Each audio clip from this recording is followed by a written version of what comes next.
Last time on Who Knows God Part 2. I need everything you got on these guys. Brown read the top of the file. New York City Music Cartel. NYCMC? He asked. Yeah, and I don't necessarily have all day.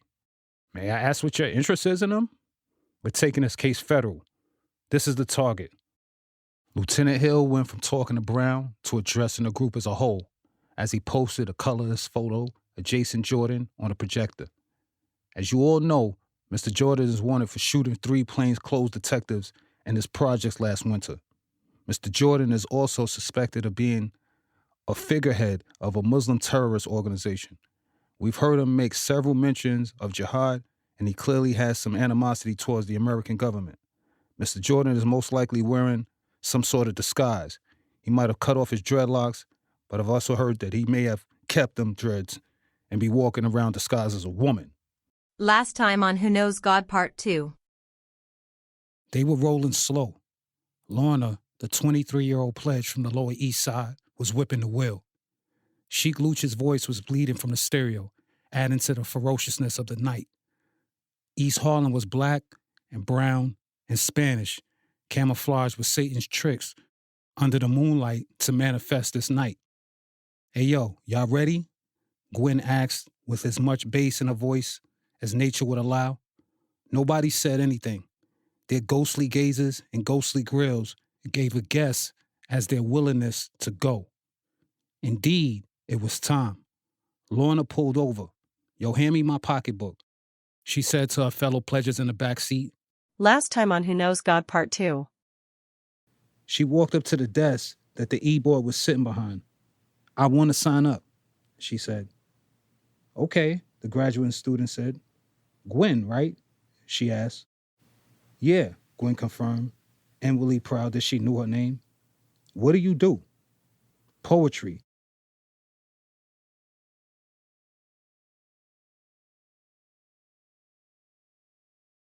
Hollis Honey Jordan, 550 miles. Yeah, but mathematically, it's the same shit. Hollis Honey Jordan. March 10th, 2011. Through the receiver on her phone, Hollis heard someone other than her sister arguing niggardly with some other girls. Gwen was in some sort of nightclub. Hollis moved her coarse blonde hair from around her ear so she could hear more clearly. Chill, yo. Candace, chill, Gwen yelled, as if she were trying to talk a dog out of attack mode. What's going on over there? Hollis questioned, concerned. Yo, sis, let me call you when I get back to my dorm, Gwen said. Hollis shook her head. She's always into something, she thought before resuming her work. She'd been brainstorming nearly all night on ways to bring her recently revived clothing line to its apex. A new signature t-shirt design, better logistics, and a stronger internet presence were all on the dawn. Hollis allocated a quarter of every paycheck from her 9-to-5 to pump into a Honeywell Urban Outfitters machine as marketing dollars. Every company has to call for marketing dollars, she thought, as she took another look at the credit card bill before placing it back onto the bin on her desk. The blessing, she reminded herself, as she came to the realization that her next week's paycheck was already spent, is that her marketing dollars came back in the form of sales. No dreams, no theories, no bullshit, just cold hard cash. Hollis turned around to scope the t-shirt spoiled across her futon bed in the living room. She was still invigorated by the constant freshness of it. It was a divine design. The glistening gold letters spoke from the black cotton like the voice of the Lord. Arabic calligraphy read, "In the name of God," with a Honeywell pouring on the script. On the back were golden letters spelling out a verse from the Holy Quran and a similar verse from the Holy Bible. Cap sleeves and pre-shrunk. Hollis picked up her phone and called Dominique. What's up, girl? You ready to make some money?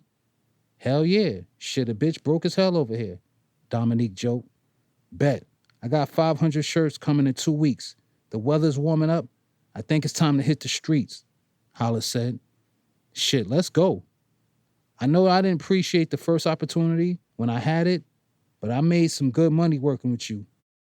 Yeah, but these new t-shirts I got coming out, the game is over. We about to kill it with these joints. All right, cool. How's work going? Dominique asked. It's all right. I'm about sick of my punk-ass manager, though. If I do this, he want that, and vice versa. The other day, he said he wanted one picture from the doorway and one from the store's register. Hollis looked down at her phone as a call waiting interrupted the conversation. Incoming. Gwen. Dominique, let me call you back. That's Gwen on the other line. She switched over. What's up? Ain't nothing, Gwen said. Just got back to the crib from this open mic event I did. Oh, word? How'd it go? Hollis asked. My homegirl got into a little something out there. Oh boy, Gwen said, already knowing how these stories end. Yeah, but anyway, the event was cool. They showed me mad love. What you mean? You did it? You spoke? Hollis asked.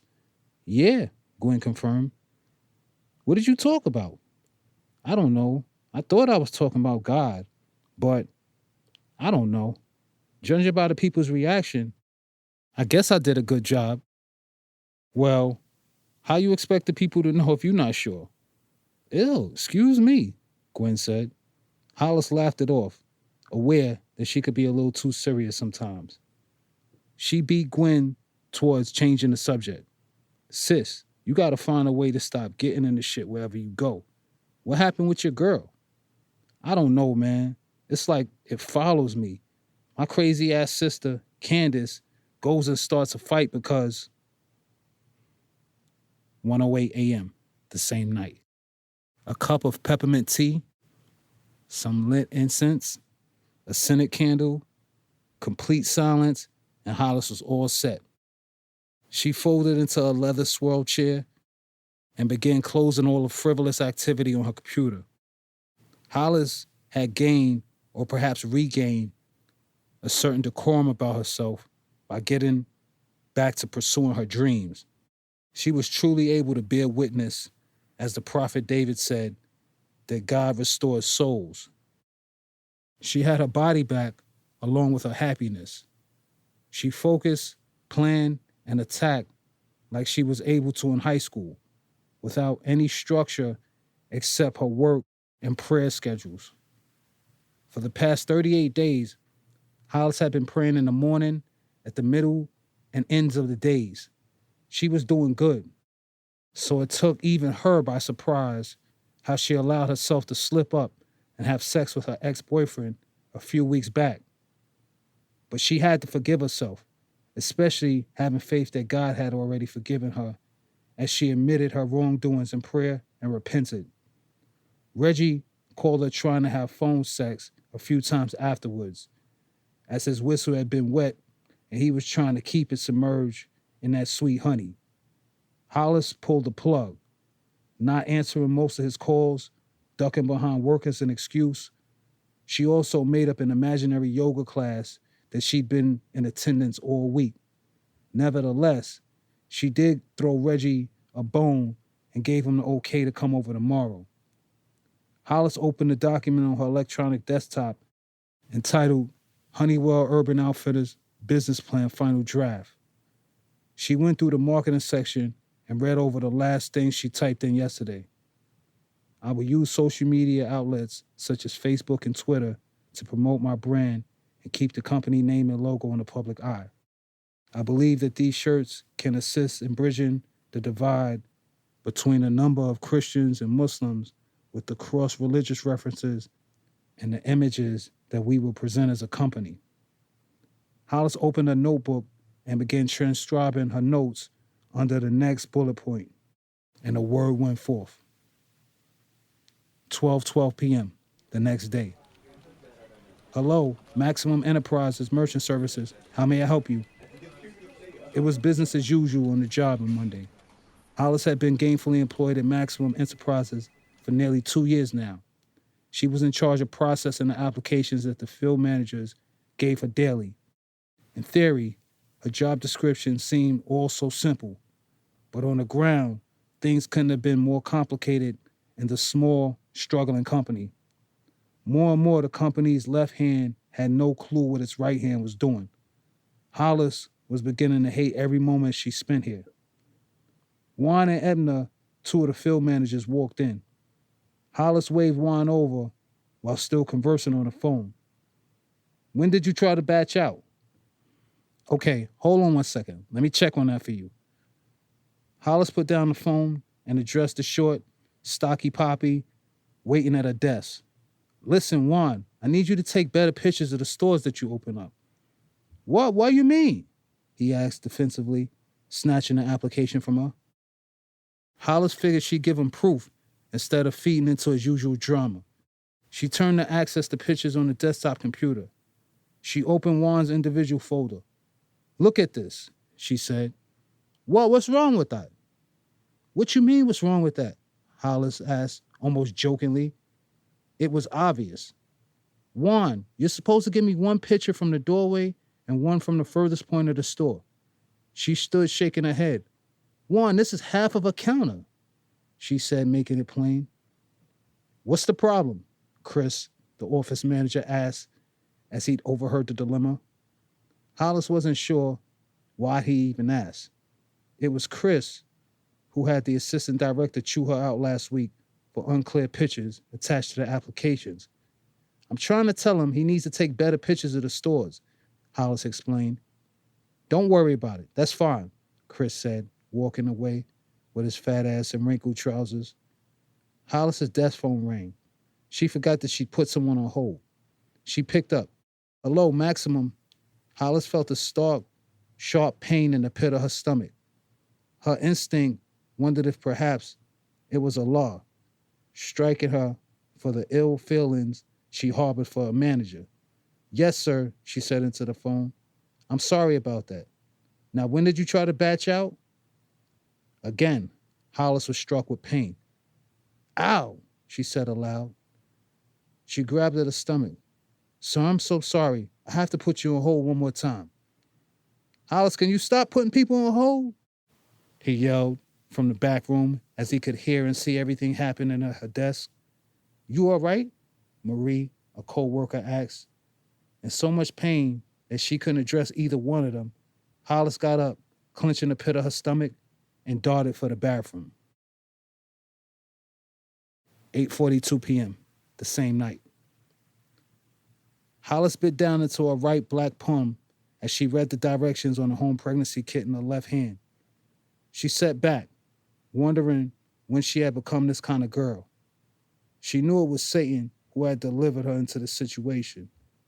Just as that thought took root, she recalled reading God's instructions in the Quran, advising not to let Satan seduce her from paradise in the same manner that he seduced her parents. Whether God was referring to her ancient parents of Adam and Eve or her birth parents of Jason and Denise, the word had proven itself true. Hollis looked down at the positive pregnancy test she'd taken an hour ago. She stood to her feet. She had to do something, anything right now. She picked up her phone. She wanted to call one of her parents, but not in the mood to be judged by them. She called Dominique instead. "I'm pregnant." "Oh, shit," Dominique said before pausing, as did Hollis, both trying to feel each other out. "Congrats, Hoochie." "Ah!" Hollis screamed into the receiver. 8 minutes later. Hollis slammed her defrost chicken package back to the counter that she just took it from. "Oh, nah, she bugging. I would have told her to bring my shit back ASAP. Who she thinks she is?" "I ain't gonna sweat it, though. She gonna get what she got coming to her," Dominique said, all animated. The halfway functional doorbell rang. Hollis walked to the door and looked through the peephole. Reggie was sporting a light leather, blue jeans, and new LeBrons. He had a black beaded bracelet over his black G-Shock. "Dominique, let me call you back," Hollis said. What's up? Reggie asked as he walked in. Hey, Hollis tossed the phone beside her computer monitor and took a seat next to her desk. Flopping atop the futon. What's up with you? Reggie asked. I think I'm pregnant. She shot wildly in the dark. What?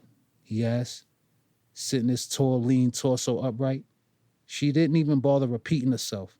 She just locked herself in his eyes and stayed there, silently informing him that there was zero bullshit in her testament, all the while studying the essence of his disposition and his pupils. What you mean you think? Have you been to the doctor? My period is late, and I've been getting sharp pains in my stomach, so I took a home pregnancy test. And she said, now backing off, twisting around her chair even. So what are we going to do? Reggie asked. What do you mean, what are we going to do? I'm having a baby, she assured him. Okay, no problem, he said, humbled. Well, are we going to get a place together? I don't know about all that, Hollis said, sour. His disappointment was manifested.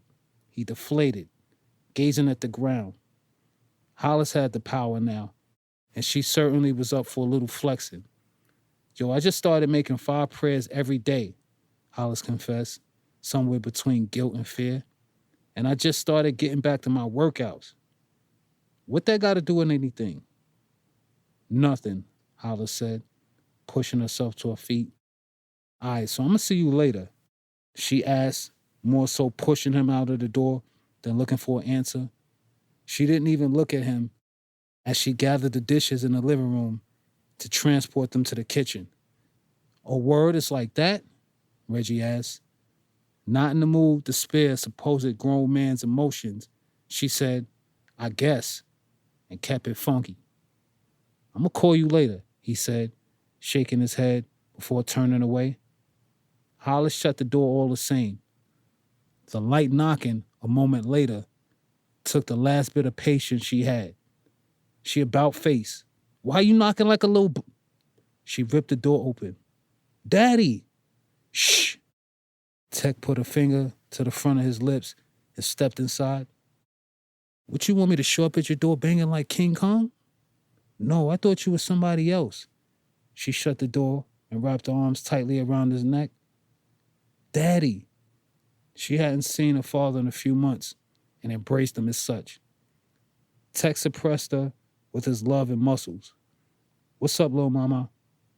Hollis smiled as if some dimension of her life force was back. Nothing, she said, grabbing him by the hand and pulling him through the hallway to the living room. Look what I did, she said with pride as she directed his attention to a new t-shirt design. Oh, wow, he said, flattered. That's crazy hot. Hollis basked alongside him for a moment in silence. You hungry? She asked, looking beside her. She could tell by the direction his face was turning that his answer was to the affirmative. I'm gonna make you a plate. 3 minutes later. I heard the last mixtape you did. Tech gave a rugged, silent smile, lost for words in his humble pride. Hollis relieved him. It was hot. You dropped some bombs on that. Thank you, honey. I'm really glad you and the people enjoyed it, he said. Yeah, man, you went in on that Grand Quran track and the Weather Is Watching joint. He hemmed, now back in his modesty, taking his plate and swinging his chair back to the computer monitor. You know, this was the worst year in terms of severe weather and recorded history, Tech added. Russia suffered its hottest year in 1,000 years, and at least 10,000 people died in a heat wave in Moscow. Extreme temperatures, both highs and lows, 4,200 moderate to great earthquakes. He rubbed his face in wisdom and sat back and took another bite of his food. Hollis was in listen mode. She took another prudent lean against the wall with her Assata Shakur poster and waited. The Associated Press is dubbing 2010 as the year the Earth struck back. she uttered, following the guide in his conversation. You want to play a game of chess? 20 minutes later. Damn it, Hollis said after realizing that she was in a situation where she was about to lose her queen. See, you keep looking at that bishop, and you're not looking at the whole board, Tex said, moving his knight, retracting his last move. Do it again. As Hollis mentally reconfigured the board, Tex resumed the conversation. Yeah, but prison ain't no joke. You was the only person that wrote me while I was locked up. Yeah? Hollis asked, looking at him after finally making a move. I remember I had a fight in the mess hall with some motherfucker. The turtles came and fucked both of us up, threw our asses in a hole. I was in there for 2 damn days. When I got out, I saw one of your letters waiting for me in my cell. Hollis sat back and rubbed the still flat belly. I don't want my son going through no parts of that. Tex smiled from somewhere deep within, even showing his curiously white teeth. You think any parent would want that for their child? He posed. Life happens, he said. Listen, I want you and Gwen to come on a trip with me. I'm going to plan it around her spring break. We're going to spend some quality family time together. All right, Hollis said. 30 minutes later. Tech ate again and registered for a nap. Hollis took care of the mountain of paper in front of her, sorting, filing, shredding. Her father's presence often inspired her to work.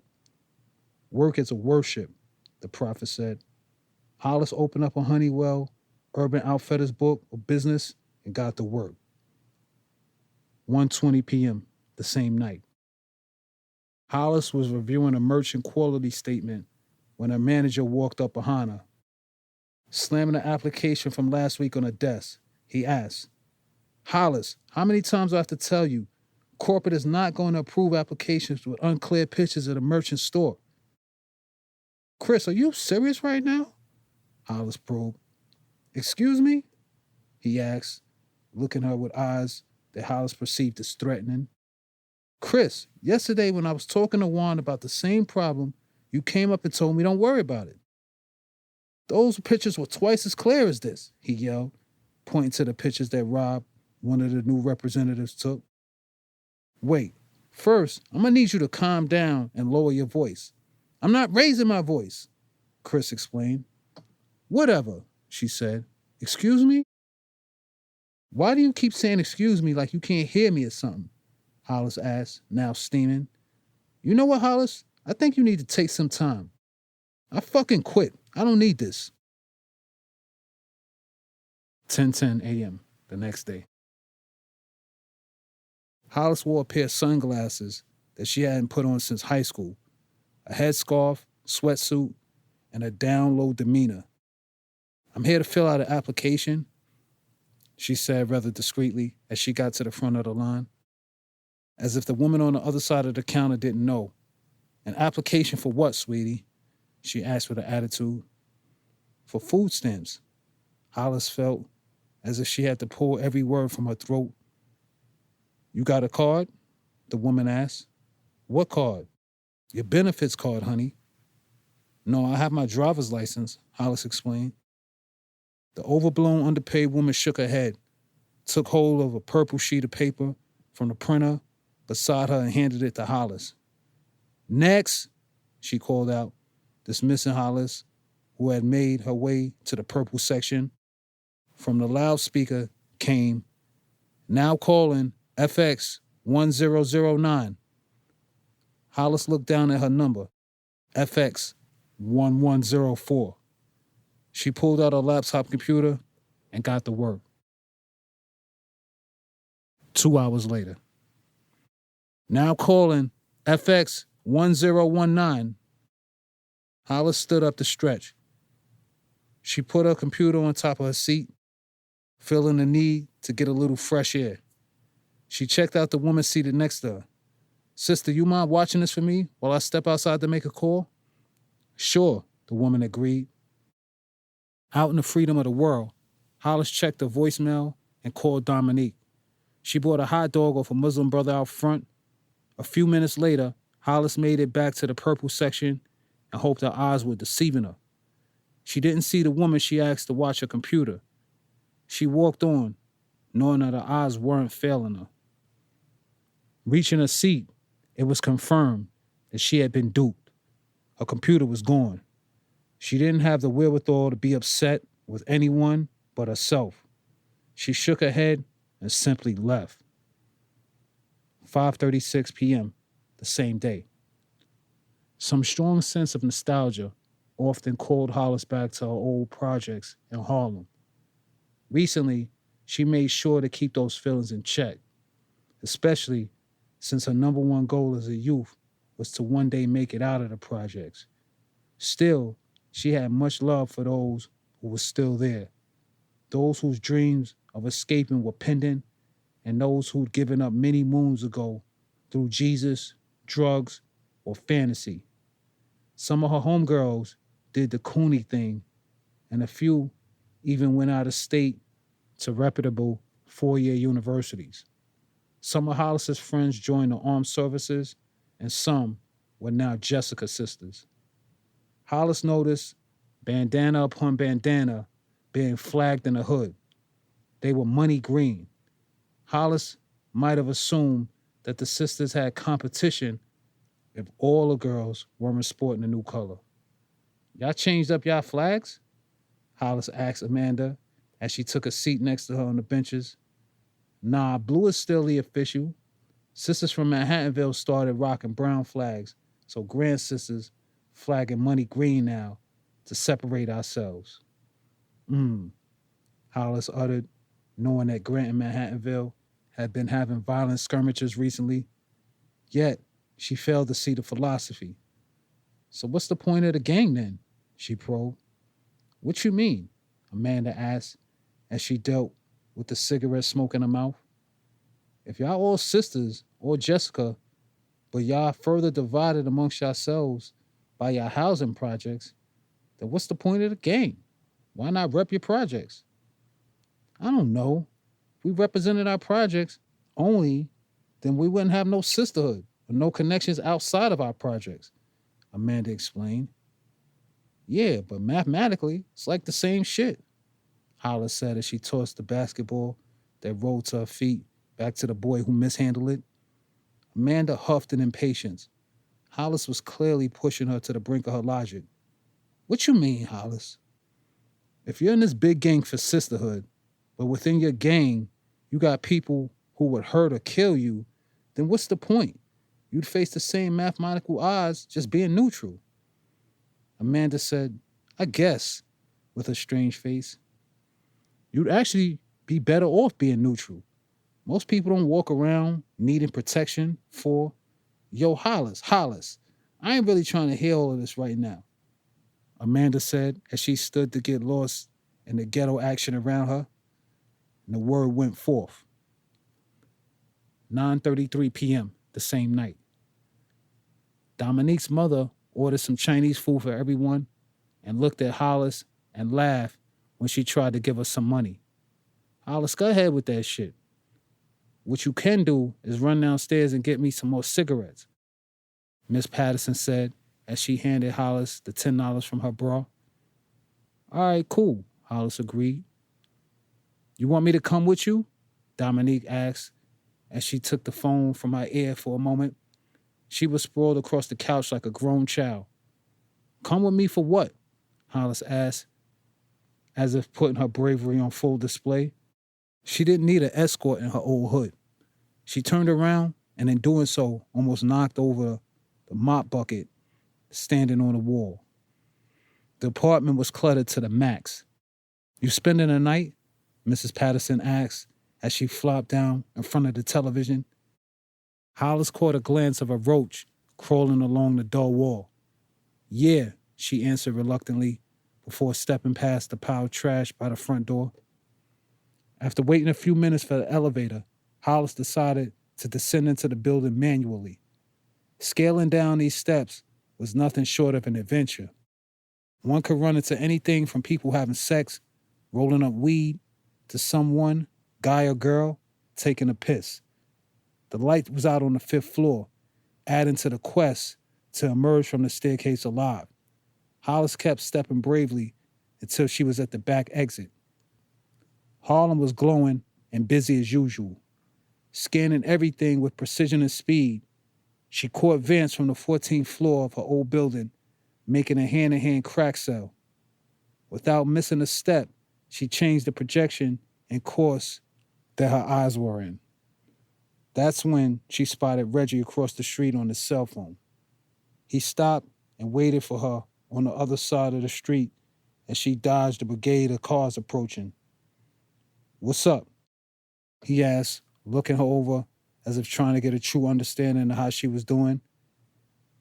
He looked good in his Portland Blazers warm-up jacket and Nike headband over his wavy hair. "Nothing," Hollis said as she tried to convey some peace through her eyes. "Yo, what's up with you? You carrying my baby? You out here acting like fucking strangers? I just need time to figure out things, Reggie." She walked along, folding her long, lean golden arms into themselves and employing a sweet tone of voice. "But that's not right. That's not fair. That's my child too," Reggie declared, putting all of his street edge and ego behind. He was speaking from his heart. "All right, let me take Miss Patterson some cigarettes, then we go back to my place."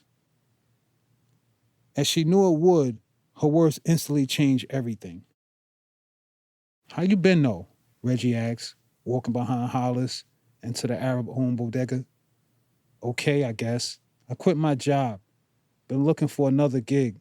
She shook her head as she paid for the Newports. "What's up with your clothing line?"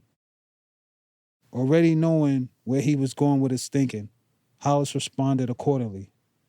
"Reggie, that don't pay the bills." "That's what you going to teach our boy? How to not follow his dreams?"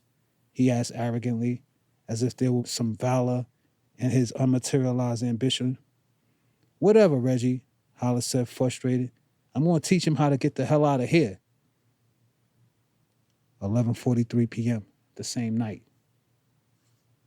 Reggie bust out laughing, watching a grown black man dressed as a woman prance around on the idiot box. He can be so corny, Hollis thought to herself. She found some way to turn her attention to the television. "This nigga Tyler Perry and his gay Christian movement," she said brazenly and contentious. "What you mean by that?" Reggie asked. "What you mean what I mean?" She stood up and exited the room. "I hope you're not so gullible. You're the one talking about teaching our child righteousness and dream chasing." Hollis left him puzzled and went into the bathroom. She sat atop the closed toilet and buried her face in her hands. "I wasn't supposed to be having premarital sex," she said to herself. "I never got around to paying the poor tax. I still haven't learned all the words of faith in Arabic or fasted. Please forgive me, God. My God, please bless this child," she said as she caressed the stomach. "Please accept his life. Please take him as a friend unto you and bless the works of his hands and thoughts of his mind and give him guidance that he may not walk around all the days of his life not understanding life, and that the end of his days on earth may lead back to your presence in good standing." April 1st, 2011. Hollis used one of her bags to prevent the elevator from closing. She grabbed the other bag of clothing and the bag of garbage. She saw the mailman as she turned around. "Good morning." "Hey, good morning," she greeted. He scrolled through a pile of magazines and envelopes on the table in front of him. 4C, right? "Yup," Hollis confirmed, just a second before accepting a handful of mail from him. The letter from Vector Capital caught her eye. She'd been waiting on their funding decision for weeks now. Hollis had been taking so many blows in her fight for peace that she was ready for just about anything, including a letdown. However, if a letdown was on the horizon, then she would just follow Plan B without allowing herself to miss a step. She learned at least that much from the School of Hard Knocks.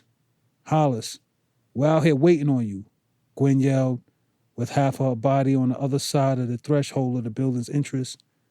The first words that Hollis read was congratulations. Her heart seemed to embrace the news before her mind. She took a profound breath. She was approved.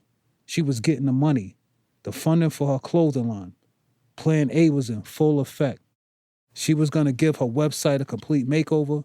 She could do Dominique's payroll for a few months, which meant keeping her designs in the public eye via her vending table.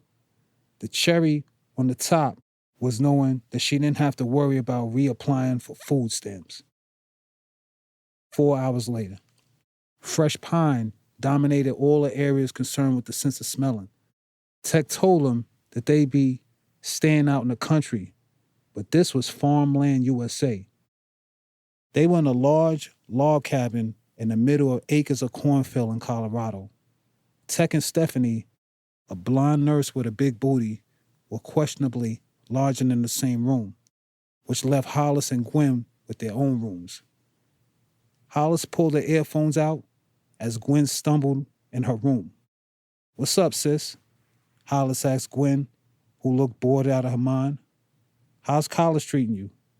"Yo, I almost got kicked out," Gwen said nonchalantly as she took a seat.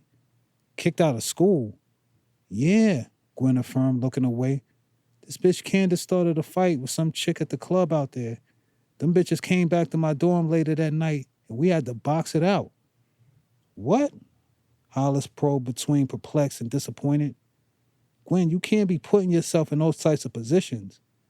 "Oh boy, not you too," Gwen said, shaking her head. "What you mean, me too?" Hollis asked as she stood to her feet. "Daddy acting like it's my fault too. I ain't do shit." "You just don't get it. No, y'all just don't get it," Gwen yelled as she headed toward the door. "What happened?" Tech asked Gwen, who walked past him without saying a word. He turned to Hollis. "What happened?" "She just told me about the mess she got into in school." Tech took a seat on a withered white rocking chair next to the bed and massaged his forehead. "I was just trying to help, I guess," Hollis said. "She'll be all right," Tech said, as if he didn't feel like dealing with any issues or the emotions. Hollis could hear the engine of the car start. She looked out of the window next to her. "Where's Stephanie going?" "To get us something to eat." Tech wrapped his hair unto itself behind his head. "Yo, when's the last time you been around the way?" "I was in Grant last week," Hollis answered, shaking her head in recollection. "Daddy, I seen this crackhead in the staircase. Yo, those people are so lost." The answer came easily to Tech. Allah said that if you shall hearken unto his voice, that blessed shalt thou be in the city, and blessed shalt thou be in the field. He pointed to his grandchild and her stomach. "Blessed shall be the fruit of thy body, blessed shall be thy basket and thy store, and blessed shalt thou be when thou comest in, and blessed shalt thou be when thou goest out."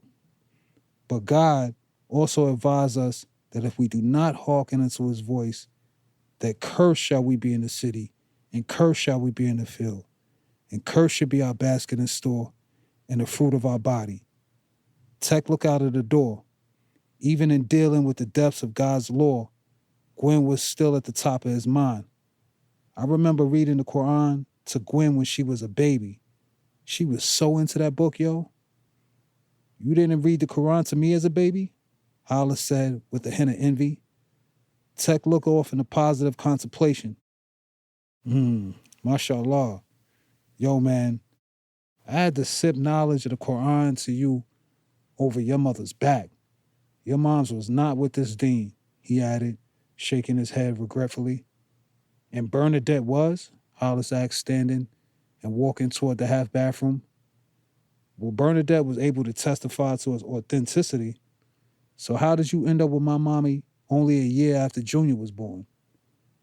Tech's face turned, then his head.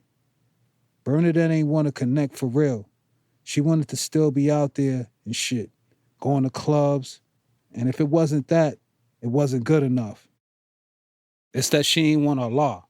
So Allah would never let me stay there. And then it looked like I'm the one who couldn't get it together because I couldn't find a job or because I don't have no money. But Allah subhanahu wa ta'ala is beautiful, the most merciful. Had I had money back then, I would have just kept running away from him, which is what we were doing when we conceived. But I was among the first to amend my conduct. I got manifestly right with God. How'd you do that? Hollis asked. The 5 pillars, mama. The belief in one God and associating none other with him and worship, establishing regular prayers to that one God, practicing regular charity, fasted during the holy month. Yo, I took Shahada in 1991, and I didn't get around to fasting until the year Gwen was born. He pulled me back. Hollis's would-be words succumbed to stomach pains. I got a confession to make. Tech glided his backside to the surface of the unfolded futon and smiled. I never kissed your mother by the time you were born. He grinned as if the matter were light, but the truth is, there was something in his words that sincerely hurt Hollis. Initially, she wanted him to repeat what he said, but she heard full well what he said. What? Tech asked in response to her changing face. What are you sitting here telling me? That I was an accident? Hollis questioned. He smirked with some pride, which even considering the irresponsibility that came along with having a child with someone he never kissed, he still kept his head up, yet alone, a smirk. You're a living human being. How can that be a mistake? He asked. Daddy, I want to talk to you right now. I'm telling you this so that you can understand the nature of yourself, Hollis. By making me feel like I was some sort of mistake? Why everything gotta be a good box, bad box? It is what it is. And you are what you are. Your life is a gift from God. Why y'all can't take the gifts and go? Why it always gotta be, I want this gift or that gift? You want a different father? Give me that body back then and those pretty long legs. Give me your smooth skin and my intelligence, creativity, determination. Shit, the nearness to God that you enjoy because of your father's deeds. Give all that shit back. Hollis cracked a slight smile. She knew she'd been blessed for all the days of her life. Even the rainy days were mere lessons and tests of faith. She only wished that she could change the reality of her current state of her parents' relationship. She seen them sincerely happy together. They were a beautiful, strong family once upon a time. Or maybe I could have been a dyslexic motherfucker and passed that to you, or autistic. Then would you been happy? He laughed even at himself. They both bathed in their own thoughts. And if I gotta be labeled as right or wrong, then I'm glad Allah is doing the judging. Cause leave it up to y'all, my black ass is being held unjustifiably. Allah knows who it is who established regular prayers and regular charity and who defended his name and the love in my heart. He also knows the love I have for you and your mother. I didn't misappropriate my love. Your mother took you from me, and I chased, and she ran, and I chased, and she ran some more. The fuck you want me to do? 4:04 p.m. the next day. Lupe Fiasco's high definition was blasting from the speakers as Tech flipped through each of his pieces of chicken scattered along the grill. Gwen was giving Hollis hell on the chessboard as Stephanie looked on. Check, she said, aligning her bishop for a kill. I don't need no intermission. My life's in high definition. Tech sang along like a grown child as he dipped from side to side, still tongue in his hand. Hollis decided to push a pawn. Gwen moved her queen, and that was that. Checkmate, she said. Hollis studied the board for a few moments in silence, seeking to verify the checkmate. Yeah, that's it, boo, Gwen confirmed arrogantly. Wow, nice, Stephanie said, impressed. Whatever, I could still beat her in the race. Hollis was completely joking, but it wasn't until after she said it that she realized that Gwen could take it as a genuine challenge. I don't know, I think I could take you, Gwen said as Tech came over with a plate full of grilled corn cobs. Gwen, you cannot be serious, Hollis said, not looking to get into it. but equally hoping Gwen didn't really think she could beat her in a foot race. I can. You not in shape either? What y'all talking about? Tech asked as he took a seat with his hefty plate. Stephanie took it upon herself to answer. Gwen said she could beat Hollis in a race. I can beat both of y'all asses, he said, loading a spoonful of potato salad into his mouth. Daddy, please, Gwen said before turning her attention back to Hollis. Anyway, what you trying to bet? $100, Hollis said boldly. No betting. That's haram, Tech said, standing up and slamming his napkin to the table like he was about to do some real work. How about this? How about we all race? If I win, the girls laughed off the notion, slapping each other high-five in the process. Stephanie was compelled to follow suit. This old ass... Hey, Tech interrupted Gwen. All right, honey, if you win, me and Gwen cook and serve you breakfast in the morning. Hollis nodded in agreement. Gwen, if you win, me and Hollis will cook for you. And serve, let's not forget that part, serve me all afternoon. She turned to Hollis. I'm going to get a little bell and all that. 6 minutes later. When your marks get set, Stephanie lowered her hand at once. Go! Gwen shot away, using one of her arms to push her overbearing father behind. Jason and Hollis kicked out from the starting positions like trained pros. Hollis took the clear lead from the onset, using her long, powerful stride to leave her sister and father to wrestle for the runner-up spot. Gwen began to separate herself from her father around 10 meters from the tree stump that signified the finish line. Tech reached out and grabbed her by the shirt. You're such a cheater, she yelled. Get your little butt over here, Tech said as he lifted and flung her over his shoulder. Gwen became tickled with laughter, so much that she could hardly speak. No, I beat you, Daddy. I want French toast and scrambled eggs, some turkey sausages. With cheese, Hollis said, rubbing her stomach. Don't that sound good, little man? Damn, Hollis, I almost forgot your ass is pregnant. You can't be out here running, Tech said, grabbing at his stomach like he was the one about to go into labor. His t-shirt soaked with sweat. Oh, don't worry about that. She walked past Gwen and looked into her eyes. I was born to do this. The next morning. Honey! The voice broke through Hollis' sleep. Hollis opened her eyes to find her father gazing at her. Honey, he said, as if he'd been studying her face in her sleep. Good morning. Good morning, Daddy. I made you some tea, he said, motioning toward the table where Quran was waiting as well. You're the best, she smiled with a stretch before rolling over on her side. I texted Lioness last night and asked her to wear one of my shirts. She said she would. Mashallah, mashallah. I'm gonna buy you a house. Oh, you are? Tech asked, smiling. How about I'm gonna buy you a house? You and my little grandson. I got this, Daddy. You're getting old, she said, spilling over in a jiggle. Ain't that a bitch? Gwen up? Hollis asked. Gwen little ass been up all night. What? Hollis asked, pushing upright. Yeah, Tech said with a hint of pride. I could hear her doing some of her poetry. She sound good.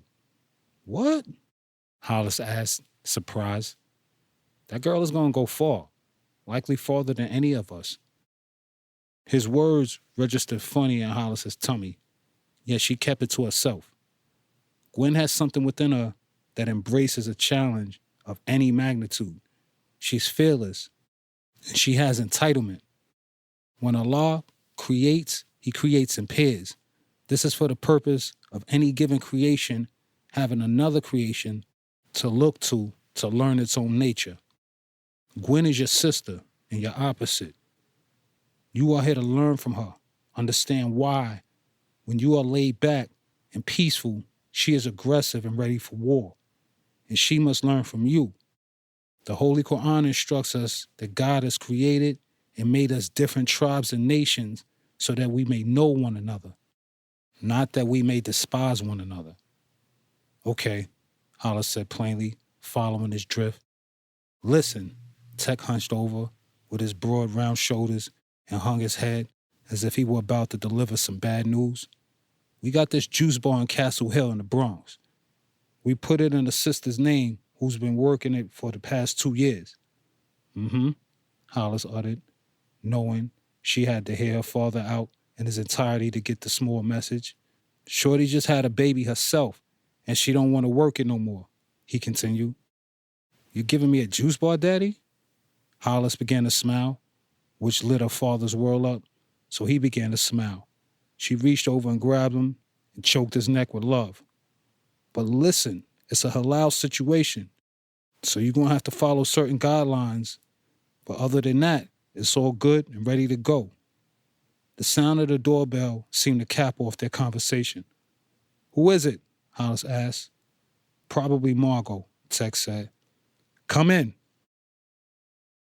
Nurse Stephanie Upshaw, 750 miles. No, Jason, I'm sore, but if you're good, I'll suck it for you. Stephanie Chelsea Upshaw. April 18th, 2011. Although ever anxious to get back to playtime with Tech, Stephanie managed to keep herself busy in the near hour that he spent talking to his daughters in the next room. She checked the work emails, texted Lauren, and transferred $60 from her savings to checking account online. She lay across the king-size bed, trying to look like she wasn't posing. Her fine silk robe slung seductively here and there along her shapely body. The scent of Vera Wayne's love sunk in her skin. As she heard the doorknob turn, Stephanie commenced flipping through the magazine that was previously laying idle on the bed. Tech came in the room with the smooth silence and humility. She suddenly wanted to know what was on his mind, desiring him more mentally than physically at the moment. Everything okay? She ascertained with her gray-eyed haze. Oh, everything is straight, Tech confirmed with a slight grin, gracefully slipping out of his black fleece. The buff black muscles constituting his upper body was a testament to much growth and progress. Stephanie could remember stitching his bullet wounds closed. He had recaptured, rejuvenated, even redefined himself. It came to pass that Tech solidified his body of work, releasing what was arguably his best record since vanishing from the known world. His children were with him, and he was undertaking more and more independence, as if not ghostly business ventures. The artist known as Tech was nothing short of an enigma, and Stephanie wanted to bathe in his knowledge, in his scent, in his mind. She wanted to touch, smell, and taste him everywhere he would let her.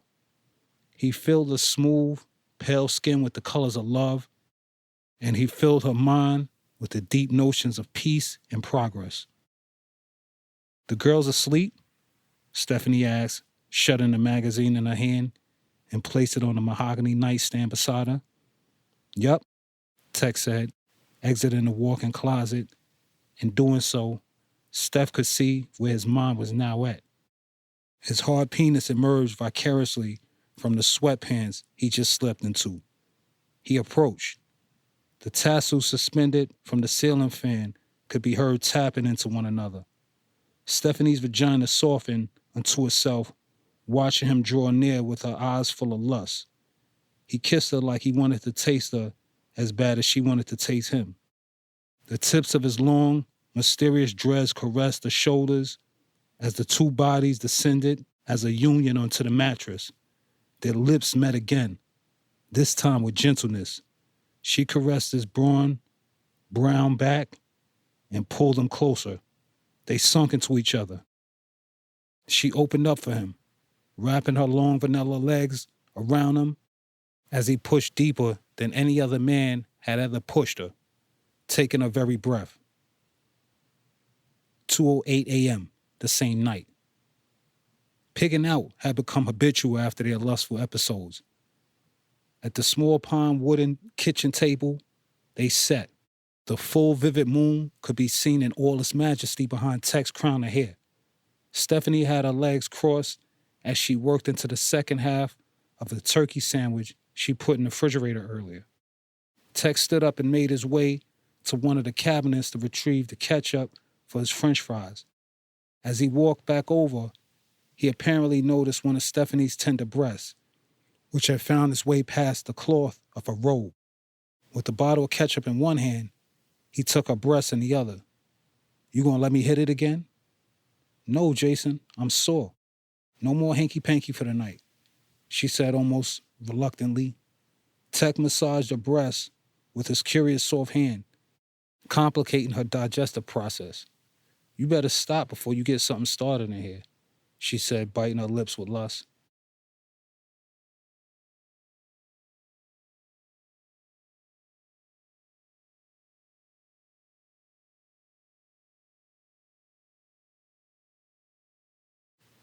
Fumbling a napkin in her hand, Stephanie leaned under the counter she was seated at to pick it up from the floor.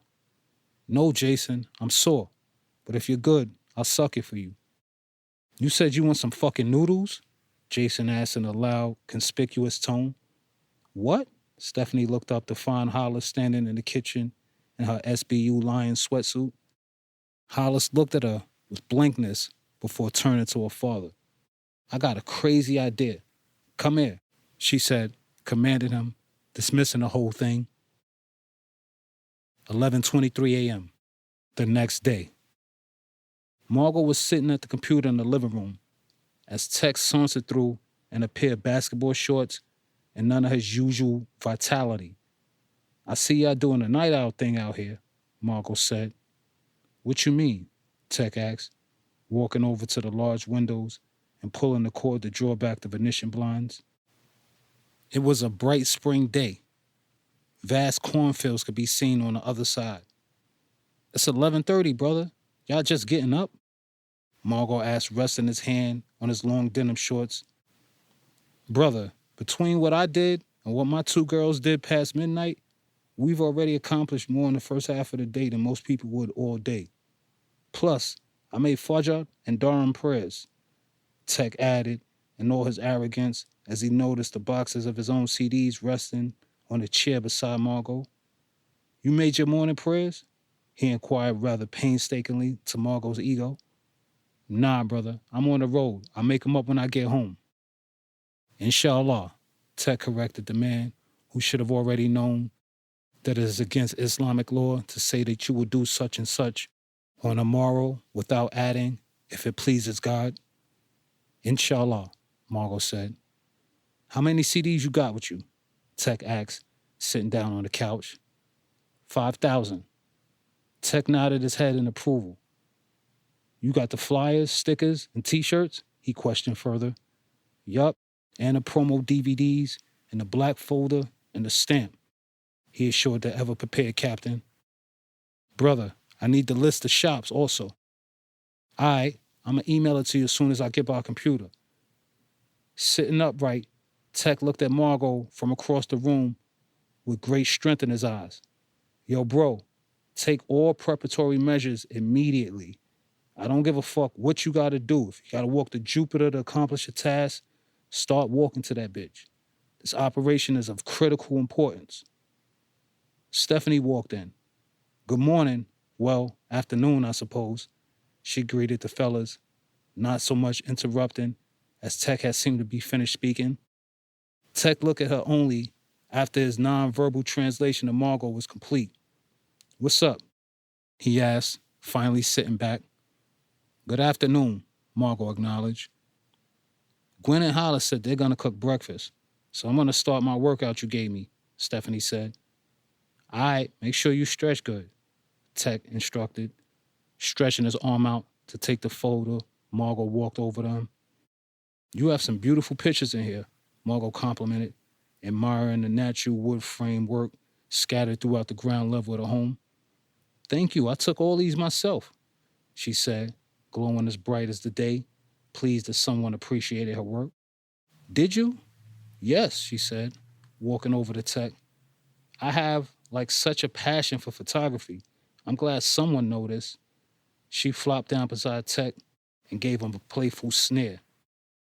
He showed not the slightest give in the seriousness in his face. She hated when he was so serious. it often preceded some sort of an argument. You could probably get some money for them on eBay, Margot suggested, sipping from his glass of homemade lemonade. That would be totally cool, Stephanie said. Tech's cheap prepaid phone exploded in vibration and a hip-hop ringtone. He checked the caller ID before answering. Peace, he said, getting up. You really think I could get money for them? Stephanie asked Margot, raising a remote control in her hand to cut on the television. Shoot, last week I sold a picture of me and Rick James on there for $200. Yeah? Her voice rose as she shot her fine golden hair behind her shoulder. I should let you take some and see what you could do with them. I have like so many pictures. Margot examined the 24 by 36 image of a deer with great sprawling antlers amidst the snow and vastness of the Colorado Rockies. Tell you what, give me 20% commission and you got yourself a deal. You're serious? Hell yeah, he's serious, Tech said, returning to the room. That nigga do anything for $1. You see he on his way to California to sell some CDs. Hey, brother, I ain't no nigga. I don't have no problem doing... Yo, Margot, fuck you, man, Tech declared in an outright war mode, flipping the whole complexion of the morning. I'm laying there bleeding on the run, and you got shit to do you supposed to be connecting with, and you just sitting there in sleep mode? That's some nigga shit, Tech said, bolstering the point with the sort of untamable energy as he rejoined Stephanie on the couch. That's what Son and Casino said, right? Not Casino. He shook his head and corrected himself, now talking to Stephanie. Goodfellas. When Henry was talking to his wife, he was like, relax, Karen. No one's going to jail. You know who goes to jail? Niggas, because they fall asleep at the getaway car. Tex stopped talking and sort of drifted away in an all-encompassing thought.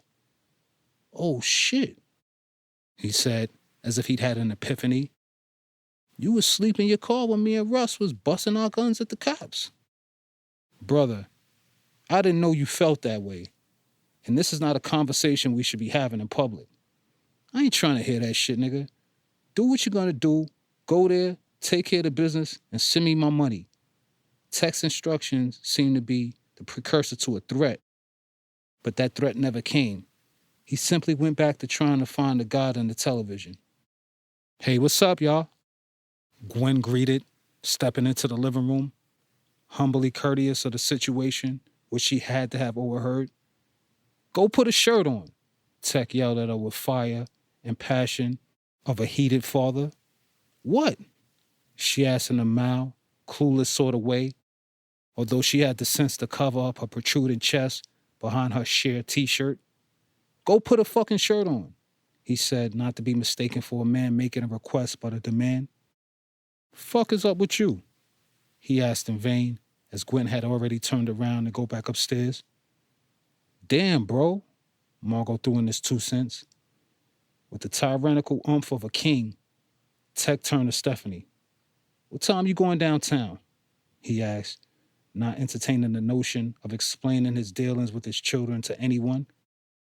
I'll get ready to go now, I guess, she said in a manner as careful as she could, not to trouble his obviously ready temper. I thought you said you were going to work out. I am. Now tell me this. How in the fuck is you going to be doing 2 things at the same time in different locations while you're sitting your ass on the couch here with me? All right, Tech, God, you're like a mean dictator or something, she said, gathering herself on her feet. Excuse the rest of us for not being perfect. It ain't about being perfect. He rose his voice to meet her where she was at. It's about doing what the fuck you said you're going to do, at least making some serious effort to do it when you say you're going to do it. He caught a glance of Margot as she walked by him. And another thing, he raised his voice even a tad higher. If y'all two going to do business together, do me a favor and keep me the fuck out of it. Because y'all 2 niggas is damn near impossible to follow the script. 3:33 p.m., the same day. Stephanie could tell by his extra laid-back demeanor that Tech wasn't too far removed from his last smoke of marijuana. He was sitting out front, digging into a fruit salad that she made yesterday. She loved to see him eat. He used to come around with his duffel bag, big winter coat, and food stashed everywhere. Truth is, she felt sorry for him. But gradually, Jason changed that. He apparently attained a sort of mastery of his situation. His body healed, the strength returned to his left arm and shoulder, which had suffered the most damage after he was shot. The pain gradually and agonizingly subsided. Before long, he was whole and complete again. One could even say he was better than before. Both his daughters with him, his muscles were more mature and tested, and the brown of his being was beautifully radiant once again. Stephanie smiled, and knowing that he knew she was looking at him, yet he chose to hold his eyes to anything but her line of sight. His face turned to the positive. He finished chewing before he spoke. God is the greatest, he said, wiping his mouth. Why you say that? Steph asked, with a heavy gust of wind suddenly and briefly changing the complexion of the perfect day. 'Cause he is, Tex stated, as if it should have been obvious. Look, he pointed to something beyond her. Stephanie turned suddenly to nothing out of the ordinary. Oh, you scared it, Tex said as she turned back to him. Scared what? She asked, flashing her zealous smile of enviously straight teeth. It came back. Turn around slowly, he instructed. Following his command to the best of her ability, Stephanie turned around to see a large blue jay on the garden railing. Oh, wow, she's beautiful, she testified, appreciating the sheer size and exquisiteness of the bird. You have a new friend. Look, they always land in pairs, he advised, noticing a seemingly identical bird a few feet away on the steps of the porch. He's watching her watch me. Oh, really? Stephanie asked, all the entertained. Dead ass, Tech affirmed. Yo, look how big that joint is, he said, almost in amazement. Stephanie couldn't tell if his delight was infused by the weed or if he really had a thing for birds. You've been watching them, huh? She asked. I made it a habit to watch anything that watches me, he said, still looking at the birds as if studying. You think they've been watching you? I know they have. Anyone that knows anything about birds will tell you. Birds are among the most intelligent of creatures. The Holy Bible instructs us that God created the birds even before he created man. Stephanie shook her head in a sort of acceptance. His testament did seem familiar. Birds are not the type of creatures that just place themselves anywhere without first examining the situation. If you say so, she said mockingly. It surprises me how little you know about Allah's law, being that you grew up on a farm. I only lived on there till I was 7, and I know the laws of the land. Thank you very much. Tech raised his hand as if waving off any offensive. Therefore, Stephanie backed off as well. The revived sunlight seemed to be baking her skin with life. She looked out at the land that had been in her family for 3 generations. You think you can handle life on a farm? What? Tech asked with an emergent smile. You don't know who you're talking to, he said, reeking of confidence. You have to be up at dawn every day, tending to the crops and the animals. She chuckled at the thought. Yeah, you'll probably be all right. You probably have already prayed, smoked, and figured out a different way to milk the cows. They laughed together for a moment. Tex stood to his feet. He straightened his white tee on his chest and leaned against the railing that outlined the porch. I've always wanted to live on a farm, he said. I thought I finally had my shot when me and LaRonda got our place in Pennsylvania. But they initially brainstormed on whatever they may. Stephanie looked over at the man who she had come to admire. She wished in her heart that the powers that be take care of him. He worked so hard in his cause. He just never gave up. And judging by his last album, he was talented to the extreme. and had clear knowledge of God that surpassed that of the common person. The world was a better place for having him. Well, she finally addressed him in reality. You're welcome to this space, brother. Brother, Tech mocked, letting out a single laugh that Stephanie found rather funny. What, you can't be my brother? Yeah, I could be your brother, sister, he said, grinning at her as if he'd liked the notion. And I just might take your ass up on that offer. She began smiling as well. All right. Nah, actually, I don't know about that, he said, turning the look on his face to one of suspicion. Why not? You be fucking with that cop, he said in his own way of informing her that it wouldn't be wise to base himself out of a place that can be easily traced to the main detective working his case. Derek doesn't know anything about this place, she said, dropping her hands and shaking her head. I still can't believe it's you he was talking about all this time. I should have been able to put two and two together. It's such a small world. Tech had it already moved on mentally. He had the tips of his fingers dug into his hair, massaging his scalp. It ain't no sit on the farm time for me anyway.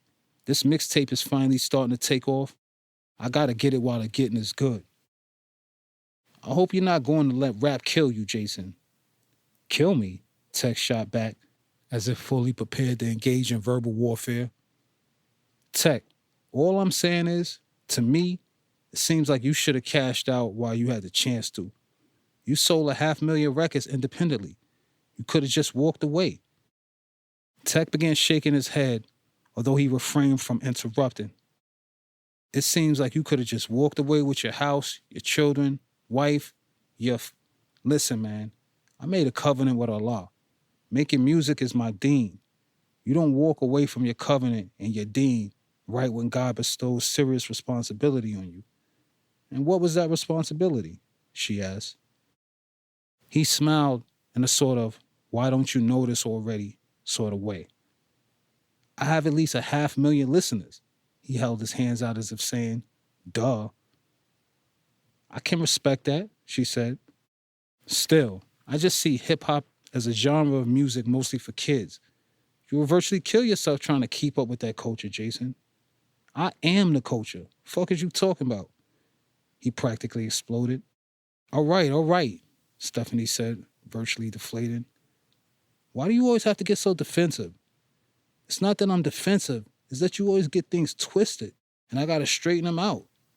All right, Tech, gosh. Bursting through the screen door before her sister. You must have lost your damn mind, Hollis said to Gwen, who was walking behind her. Oh my God, 50 outsold Jay. Yo, stop using God's name in vain, Tech cut in. All right, Daddy, Gwen said, then went back to Hollis. But 50? Ain't no fucking, all right, Daddy, stop using God's name in vain, Tech asserted. All right, Dad, dang. And what y'all talking about anyway? He ascertained. She talking about 50 is a better rapper than Jay-Z, Hollis said. Tech smiled and looked at his youngest child. Gwen had to be taken out of her warrior mode. Only determination was to be found on her face, the yearning to prove her point. Get Rich or Die Trying sold more than reasonable doubt. 8 million, baby. 52nd album, certified platinum week, Gwen added. And what's that got to do with the price of tea in China? Hollis asked, now laughing at Gwen. I'm listening to the man lyrics, not checking his bank statements. What he eat don't make you shit. Stephanie's phone rang, which forced her away from the family drama. Hey, Ma, she said as she answered. 11:42 p.m., the same day. Exercising in the privacy of the basement, Stephanie squeezed the final repetition of her reverse lunges and ingested the sting of the pain that came along with it. She bent over and touched her toes to relieve the muscles she worked with the stretch. After a brief rest, she was back at it. Bodyweight squats were next on the schedule. She could hear the door open above the steps a few feet away. With her back turned to whoever was coming down, Steph moved on past the 10th rep. How'd it feel? Tech asked. Whew, was all she could muster as she began to walk it off. Yeah, I see it working. He closed in on her and clutched the sexiness of her glutes. She could feel him grow against her as her breathing deepened. She grabbed at his growth and squeezed it as she turned to him. She rubbed him against her vagina behind her leggings. He grabbed her ass with a menacing grip that made her body throb. While kissing with deep passion, Stephanie ripped the sweatpants off his butt, and another tug to clear his chocolate brown love muscle. Let me taste it, she asked, as if he would be doing her a favor to oblige. Paying her no attention, Tech pushed her over the washing machine. He obviously had other, more urgent needs. And, as if conscious of feminine needs, Tech yielded his passion to patience, placing just the tip of himself inside of her, giving her body a chance to mold to his. During a very brief intermission, Tech's muscles, which had grew to its fullest extent vertically, now expanded horizontally. He grabbed her arms at the joints of her elbows like the straps of a saddle, and once he was mounted, he rolled her wildly around the basement. 6:43 a.m. the next morning.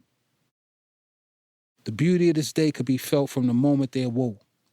Lying beside one another in the bed, Steph and Tech mutually felt the absence of a need or want.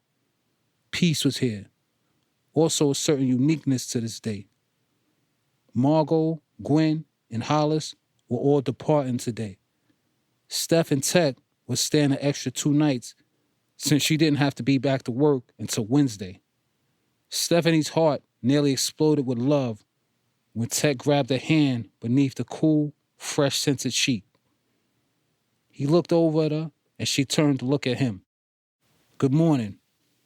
He had the smile of a cute little boy. His hair was beneath a white turban, fully exposing his bright face. Good morning, Stephanie said, exulted. I think I'm gonna cook breakfast this morning, yo. Oh, really? She laughed, humored more so the thuggish way of expressing himself than the notion of cooking. The king wishes to prepare his own meal this morning, does he? Stephanie joked in her parents' native British accent. Shut up, he said, pulling her closely and playfully roughing her up. You're going to get something started, she said with lust in her eyes of someone who wanted him to get something started. Mm-mm, Tech uttered, pushing her away. Not this morning. I don't want to be all pussyfied talking to my daughters before they leave. Pussyfied? She asked, laughing and sitting up. Yeah, pussyfied. It's an adverb, Tech said, wrapping his white tank top over his hard torso. It means under the influence of vagina, drowsy, drained, or lethargic. Stephanie fell back to the bed in laughter. All right, she giggled, but you better give me some later. Don't be making me jump your bones. She got up as Tech headed out the door. She went to the privacy of the bathroom on the other side of the room and hopped in the shower. Before soaking her body down, she bathed in the scent within her soft, pallid skin. The scent of the residue of her love and Tech's lust. A wave of deep satisfaction ran within her. She lingered in it for a moment. Within minutes, she had cleansed and clothed herself. She got ready to take the girls to the airport. 8:43 a.m., the same day. Tech dropped Hollis' suitcase in front of her on the sidewalk. You got everything? He asked as he gave her back her iPod that he commandeered from her a few days ago. Yeah, she said, confirming that her boarding pass was in the purse where she remembered putting it. I'm straight. Take care of my grandson now, Tech instructed. I'm gonna hit you up when I get back to the city. No problem, Daddy, she said, accepting his forehead kiss. I love you. I love you too. Tech turned his attention to Gwen, who was securing a North Face book bag on her shoulders. All right, baby. You know I can't be running around no airport, so I'm gonna leave y'all here.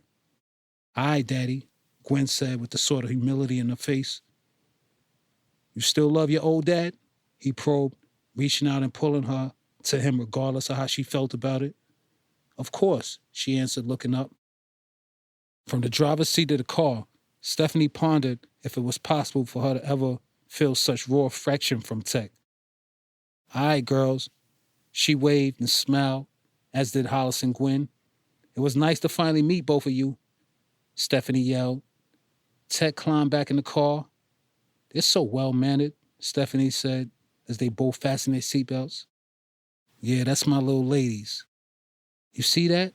She pointed back toward the terminal of the trio of boys who seemed to be competing with each other to carry the girls' bags. You certainly have your hands full, Stephanie said before peeling off slow. Subhan Allah, Tech declared plainly, as he looked away. They ain't gonna fuck 'em, he said, sitting back with assurance. Stephanie shook her head. You're a real piece of work, you know that? 8:22 p.m., the same night. The crickets could be heard from out back as the night deepened into itself. The majestic crescent moon could be seen through the kitchen window on its eastward journey around the world. T-bone steaks, broccoli with cheese sauce, baked potatoes, and berry sangria were on the menus for the night. Stephanie's creation forged a proud smile from her face as she set Tech's plate in front of him. Bon appetit. This looks good, he complimented.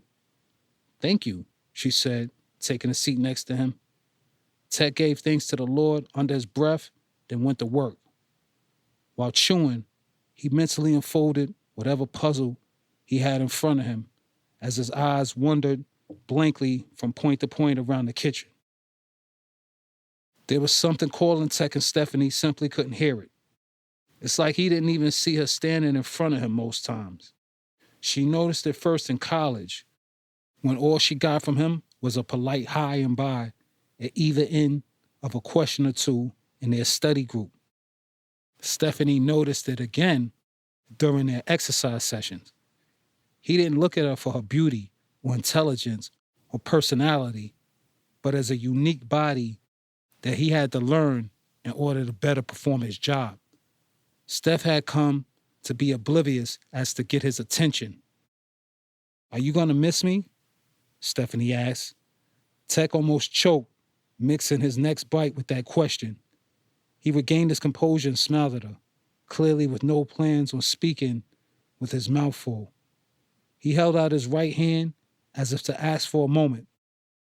Well, I'm going to miss you, she said. No, you're not, Tech said, with that smirk of his that often presented itself before he enters asshole mode. What? She asked. Don't say I'm not, 'cause you're not, she defended her notion. You're not, he said, even more confident. You're going to go back home, get back to your job, your life, and... What life, Tech? All I do is work and come home.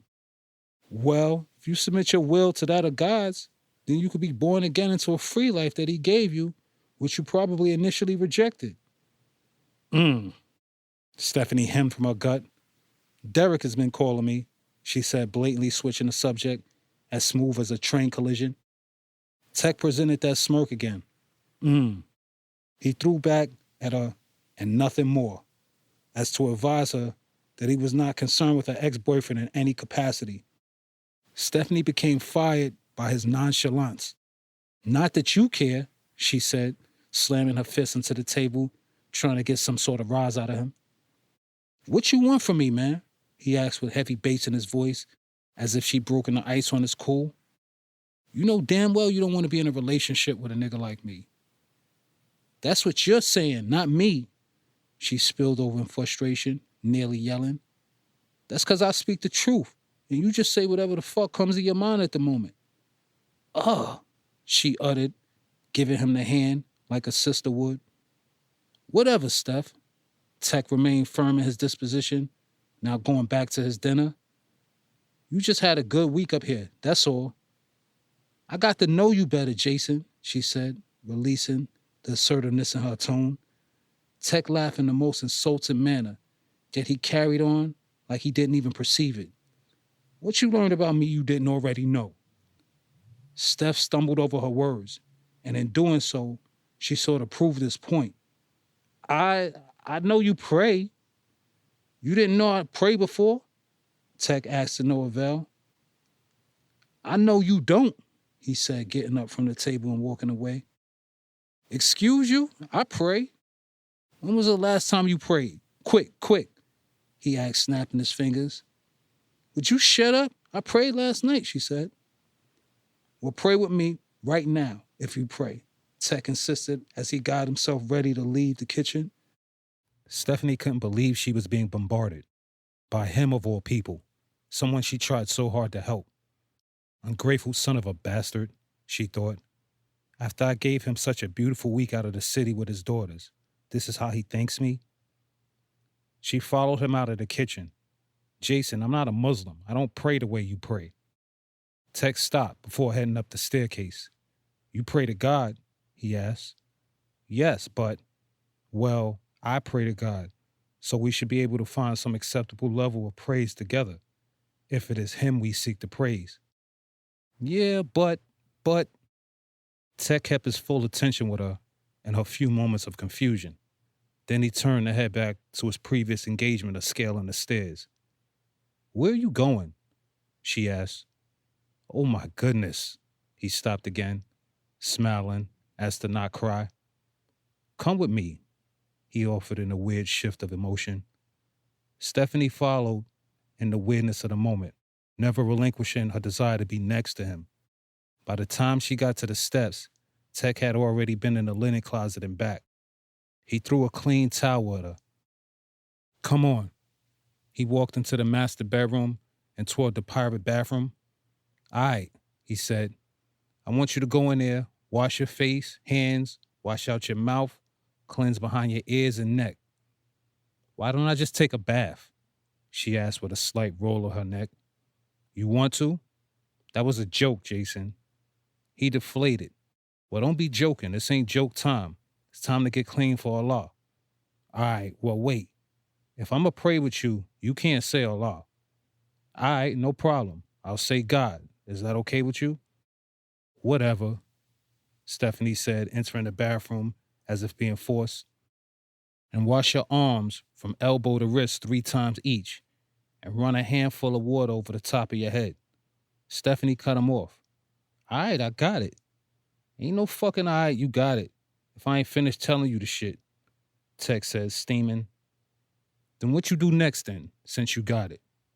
What, Jason? She asked, slamming her foot to the towel beneath her like a 6-foot child. Wash your feet. All right. She went to the bathroom and closed the door.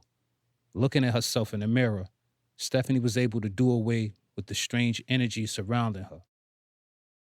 It was just her, just Stephanie, and all that she was and none of what she wasn't.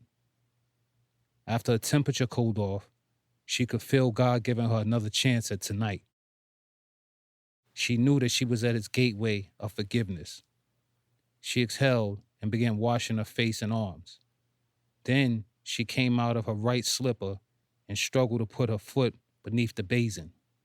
She dipped her foot beneath the running water and was overcome by the sting of the hot water scalding her flesh. She pulled back in pain, bumping her knee against the hard marble of the basin in the process, inducing further pain. She fell, twisting her ankle and smashing her hip to the floor. Stephanie lay still, almost frightened at the unseen force that was causing her so much grief when all she wanted to do was pray. What's this about? She wondered, knowing that something wasn't right. Should I not pray with him? You all right in there? Tech asked from the other side of the door. Yes, I'm fine, she said, pushing herself up. A thin scraped line of blood presented itself on her knee. Her ankle was throbbing. She rewashed her now bruised forearm, which broke her fall. She checked the mirror again. The self-assured energy that was present just moments ago was no more. Talking to God was going to be more difficult now. In the bedroom, Tech was waiting patient as an owl, sitting on the edge of the bed. Stephanie walked over to the towels that he spread out as makeshift prayer mats and joined him. You all right? he asked, looking to his side at her. Yes, let's just get this over with, she said. You can't approach prayer like that, Stephanie. You have to be of sound mind and body. Well, I'm not of sound mind and body, she blasted at him, even balling her fist. So let's just get this over with. Fine, Tech proceeded, as if he didn't want to risk giving her a reason to quit. All right, just remember, mimic my body movements as I do them. All right. Tech used the next few moments of silence to calm the energy in the room.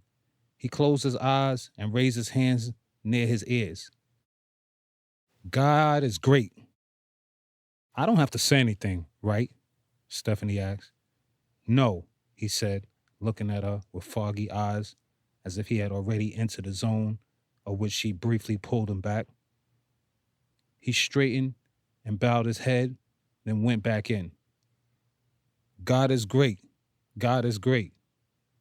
As he got deeper into his testament, sweat began to fall from Stephanie's back, which inspired her to perspire from her forehead and beneath her arms. Tech bowed to almost a 90-degree angle, and Steph did the same. She could see a drop of sweat fall from her eyes as she did so. Her breaths deepened. Tech rose. God is great, he attested again before prostrating himself wholly before his Lord. Stephanie's will pulled her to see this affair through, yet something of the unknown seemed to be pulling her to the opposite, manifested in her urgent desire to raise from her knees. Her legs trembled under the pressure of the rest of her body. The sweat continued. Tech rose, so she followed. In doing so, she fell back off her heels instead of standing up straight. I think I'm going to stop, she said, stepping aside. Tech simply held out a straight, stiff right arm, as if silently requesting that she keep a distance as he finished doing what he had to do. 6:27 a.m. the next morning. Steph's red Corolla was packed and waiting idly in the driveway. The open road of Heartland, America awaited. Shania Twain was blasting from the stereo via satellite radio. Stephanie had a feeling that this trip was going to smooth things out between her and Tech. But regardless, she was happy to be going home. Tech was under the pear tree having a conversation on his phone, manifesting the prototype MC with his big muscles, baggy pants, and expensive watch. He had a funny way of turning his swag up out of nowhere. You ready? He asked, flashing his crooked white teeth beneath the black-on-black shades. Yep, Stephanie said, sort of humbled before him. I never liked driving, she added for the sake of commencing some sort of conversation. Tech was the type to keep the energy and thoughts in his head without feeling the least bit compelled to share, so she had to pull. How were you getting around when you were doing your shows since you don't drive? I don't drive now because if I get pulled over, that's game over for me, not because I don't like driving or because I can't drive, Tech explained, pulling his jeans at the crotch to smooth his legs into the car. All right, Tech, dang. Dang what? Stephanie joined him in the car. You really have to answer every question all the way, she said as she fastened her seatbelt. Let me ask you something, he began as he turned to her with a solemn look on his face. Does my ability to thoroughly articulate myself bother you? Stephanie threw her hands away in disgust before shaking her head. You know you're a real piece of work. You know that, Tech? The strange look that he gave her before he spoke created thick tension in her chest, a degree to which a deep breath was required to soothe. I just don't see how you take offense to certain things I say. That's like weird to me, Tech said, looking at her with judgmental eyes, as if he thought less of her for not knowing what he knew. Like, why did you just say, all right, Tech, dag, after I answered your question? Why was my answer offensive to you? It wasn't offensive, she hollered. So why'd you say, all right, Tech, dag, and why are you hollering now? Oh my God, Jason, leave it alone, dag. See, then you get all mad about the shit, Tech said, now expressing his words with his hands. And somehow, I always end up being the bad guy in your mind. You're a piece of work, he threw back at her. No, you're just always unhappy and upset, Stephanie insisted. I'm always upset? Are you high? Do you be listening to yourself? Am I high? I'm not the one who sits around all day smoking weed, talking about you know God. If you knew him, you really wouldn't need that stuff. Tech shook his head as if he were done trying to reason with her. Yo, you a crazy bitch, you know that? Screw you, Stephanie exploded. And you're a false prophet. So there. She began outright hollering. I'm a crazy bitch, and you're a false prophet. Stephanie, stop calling me a false prophet. Whatever, you're a false prophet, and you will never be in your daughter's lives until you get it right. And your son, Tech flew at her neck like a ferocious Rottweiler, only concerned with exerting more force into his clinging hands. Stephanie's words gave way to sheer nothingness as he had completely constricted everything above her shoulders. He squeezed tighter, even tighter, and tighter, until a foreign inspiration intervened to pull him off. Stephanie sucked for air as if she had somehow gone days without it. She touched the stinging neck to make sure it was still intact. Tech sat back in his seat, like he really just expected her to put the car in drive and head back to the city. He straightened his hair and clothing. Oh my God, I can't believe you just did that, Stephanie said barely, still trying to catch her breath. She got out of the car and Tech followed. I can't believe you would hurt me. Me? I'm the only one who was there for you when you had nothing. Tech popped a blunt in his mouth and reached around himself to find his lighter. I ain't never had nothing. Allah's my shield and my provider. You did help a little, though. Stephanie smacked the blunt from his mouth. In stern command of her 6-foot frame, she leaned right into his face. I could call the police on you and have you arrested right now if I was half as bad as the person that you claimed I was. And I'd be well within my right. All right, man, come here. I'm sorry. Tech pulled her in against light resistance and tears. But you can't be talking about my kids, man. Fuck is up with you? Jason, I don't believe you did that. With her head down, she pushed and walked away. All right, sorry. All right. He grabbed her again. Even considering the circumstances, being wrapped in his arms felt good. He began to rub her back. Sunk into the dimensions of his chest, Stephanie could smell the Egyptian mush raising from his body. Exhaling, she pondered on what she was allowing herself to become for this man. She wondered when she had become so weak, so emotionally dependent. She cried harder. Tech held her tighter and ran his hands through her hair before kissing her on the side of her head. She cried harder, looking for even more from him. She fell into his arms and let go, as did Tech, until they were crying together. 47 minutes later. They were finally rolling on an open road. They fueled up at the first gas station they saw. Stephanie purchased a large cup of coffee and a box of Band-Aids for the scrapes on her neck. Tech got a muscle shake, a banana, and a bag of peanuts. A funky drum pattern prefaced the Erykah Badu track coming from the radio, Window Seat. Stephanie felt God's selection to be appropriate. She was feeling slow, melancholic, and she just wanted to cruise with her sufficient view of the world. The land was flat and broad. To the left and to the right were acres upon acres of farmland. I just want a chance to fly, a chance to cry, and a long bye-bye. Ahead, a few feet, Stephanie could see tumbleweed approaching that seemed to be formed from 65 miles per hour from nothing. Through the corner of her eye, she could see Tech scrolling through his MP3 player. Can you let that song? She cut her request abruptly as Tech cut the song abruptly. "Oh, you wanted to hear that?"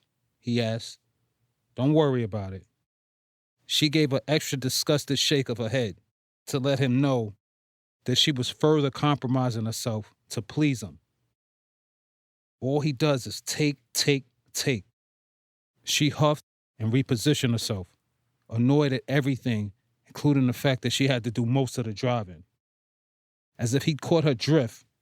"Pull over," Tech said, looking at the side mirror, then at Stephanie. "What?" she asked. "Pull over. I'll drive." To Stephanie, that was the best thing that came out of his mouth all morning. "Oh, wow, you're actually going to do something else besides sit there and be cute?"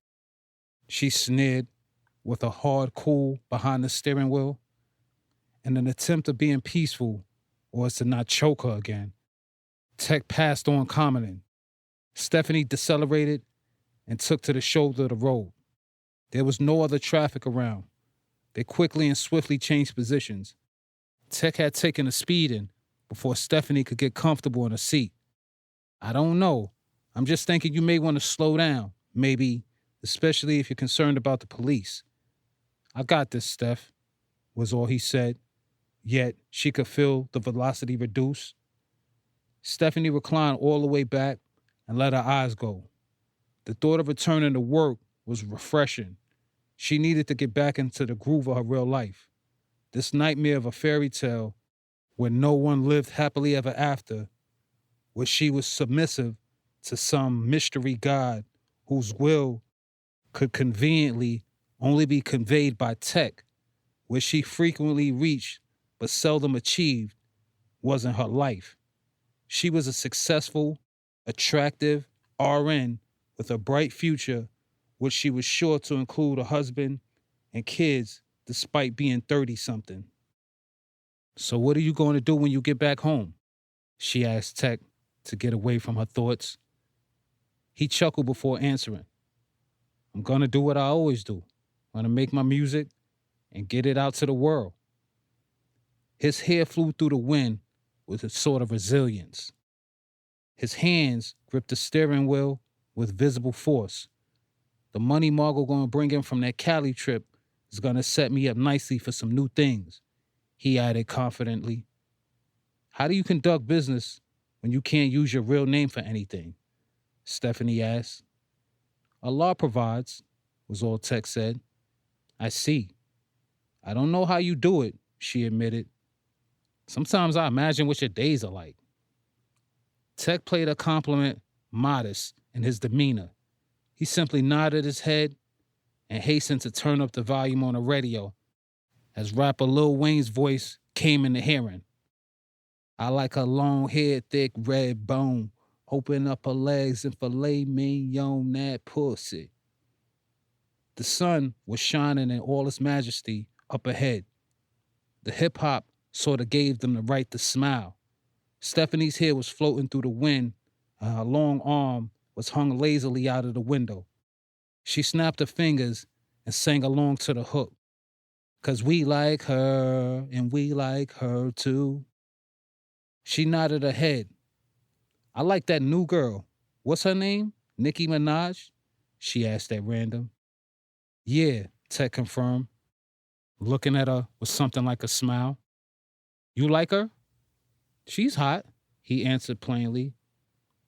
"People are saying she's probably the best female rapper ever," she said, looking aside at Tech, knowing her statement would yield some deep opinion on the matter.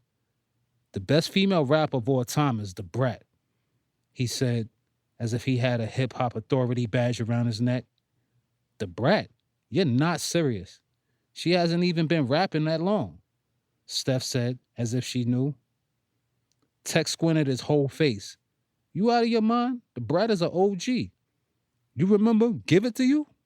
"No," Steph admitted, feeling not the least bit ashamed. "You have to remember, I just started listening to rap around the time we got to college." "What?" Tech almost yelled. "Then you're not even positioned to have this debate." "Whatever. I think it's either Nicki Minaj or, look, Look at you. You can't even name another female rapper, he mocked. Steph exploded in laughter. Yes, I can. What's her name? Stop, Tech. What's her name? I don't know who the hell you talking about, he said, his face crunched in cluelessness. Cracking up with laughter, Steph fell into his buff shoulders and found some sort of way to squeeze the muscles of his arm. Something in her still, even still, wanted him. I know Tupac is the best rapper ever, she said. Nas is the best rapper ever, he said. No, wait. I thought you said that Jay-Z was your favorite rapper when we did that mock interview in sociology. Yeah, I sure did, didn't I? He asked with a strange look on his face. Ah, see? Stephanie said. Ah, see what? What did you just prove? She looked in his face to verify that he was truly annoyed, which he was. Nothing, Tech, she said, not looking for yet another argument. She concluded there and then that he was sensitive. She simply couldn't say two words without offending him. You have to remember, I was lost in college. I was just trying to find the money and the pussy. And in that regard, yes, Jay-Z is the greatest. Wait, so essentially what you're saying is that the subject of who's the greatest is completely subjective? I suppose. Shit. There ain't no ranking system or no shit like that. There's no central body of governance in hip-hop or stat takers. You just got listeners. Tech pushed the Corolla so close behind the car in front of him that the driver switched his lane. But I was born and raised with hip-hop. I heard so many styles and flows. I was around to see the effect of classic albums that had on the streets. He looked over to see if she felt him. Nodding her head softly, she reassured him. But Nas, he went back to his main point. I think most rappers would admit that lyrically, Nas is downright the greatest to ever touch a mic. You have to bear in mind that there are many people in this world who create music, rappers, and as rappers, just like any other artist, you look towards artists in your field for inspiration.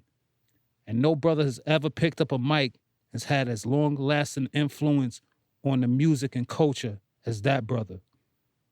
Stephanie took a sip from a bottle of water as they rode closer and closer to the Empire State. So where do you fit into all this? She asked innocently. The alteration in his face was an indication that the question required some thought and self-reflection. I have much work to do, he testified, shrugging the shoulder of the arm that was holding the steering wheel. I have a core group of listeners. I've had my verses on commercially successful joints, classic joints, and my name is still good. Niggas know when they get my shit, they gonna get a certain level of quality. I'm gonna put out a halal album. A Muslim album? An Islamically acceptable album, he corrected. The Holy Quran instructs that the duty of the messenger is to preach the clear, public message. I perceive Allah instructing me to refine and clarify my testament. She laughed, as if impressed. All right. She reached out to dap his fist in the full extent of her swagger. I support you. From somewhere beneath the flesh, Tech was finally able to smile. You support me, huh? Lost in the energy of being around a parental figure, she said the first thing that came to her mind, as a child would. You could be like a rapping prophet. She tickled herself with her own laughter and proceeded to make a fool of herself. Yo, people, listen up. I'm the architect, and I wanted to say... Tech shook his head as if embarrassed for her. The architect, he mocked. You make me sound like such a gimmick. Like I'm gonna be on an album cover with a construction belt and hammer or some shit. Stephanie laughed alongside him, a loud, pure laugh, even through which Tech was compelled to hammer down some truth. And there ain't no you could be. I am, he affirmed. What? Stephanie asked, nearly certain that Tech was ready to go back to his asshole mode. You said I could be a rapping prophet. I already am. My body of work speaks for itself, he testified, boasted in his message, but humble in his delivery, shying away from eye contact. Okay, I could respect that, she said plainly, as to avoid an argument. No, but for real, I'm happy for you. You work very hard and you deserve good things in life. Thank you. I do appreciate that, he said with no issues, looking into her eyes now. I guess what I'm trying to find out is, how do you think the kids today see your music? Because hip-hop music is controlled by a younger generation. So, like, where do you fit into that? What, you got a tape recorder up your bra? Tech joked and smiled as another 76 E-sign came and went. The kids don't see my music, he said. I don't make music for kids. I make music for people of sound mind. She smiled, almost in disbelief of the things that he let come out of his mouth. And kids aren't, Jason? Well, the human brain isn't fully developed till around the age of 25.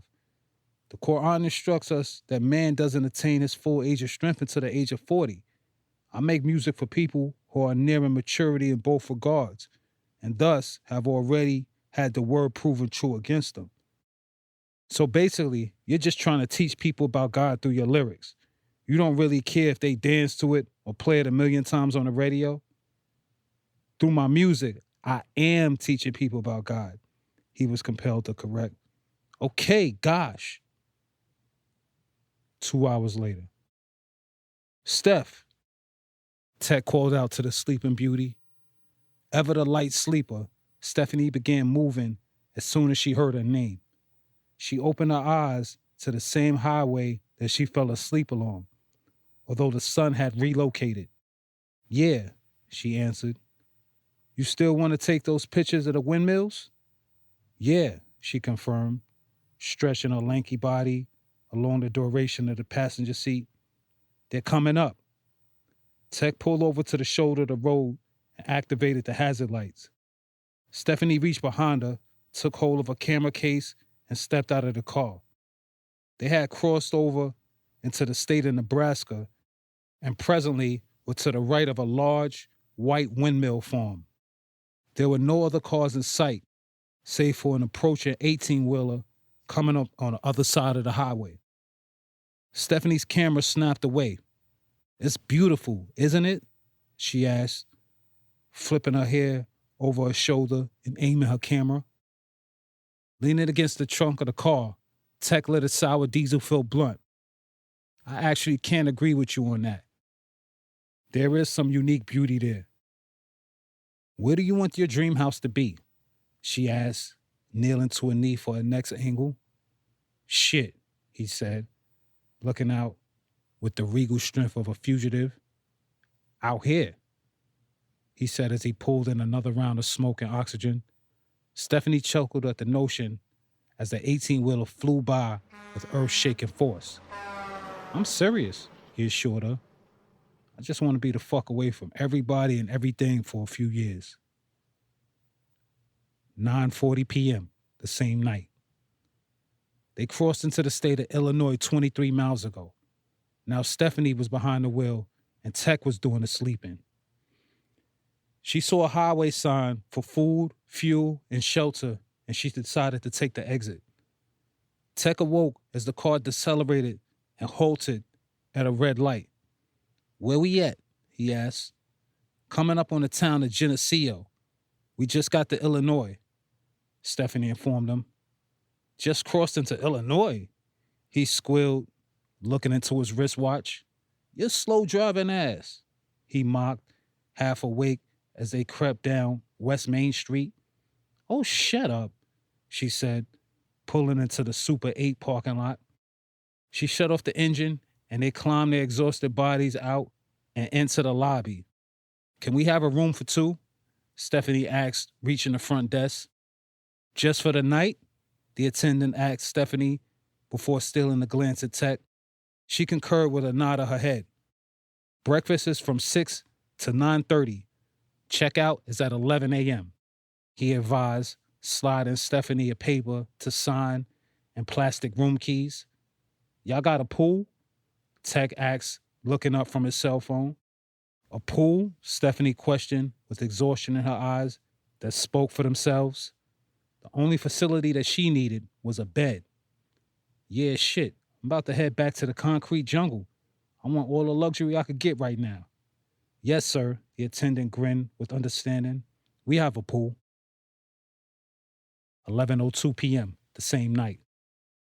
Stephanie watched a bullet-torn tattoo on Tech's chest lift up and down with each breath. Moving her eyes along, she looked up into his face. He looks like a lion, she thought as she continued to read him. She turned the flash off her camera phone and rocked back to capture him with a picture. His goatee was nearly perfectly tamed, along with his flowing dreads that took on the appearance of a mane.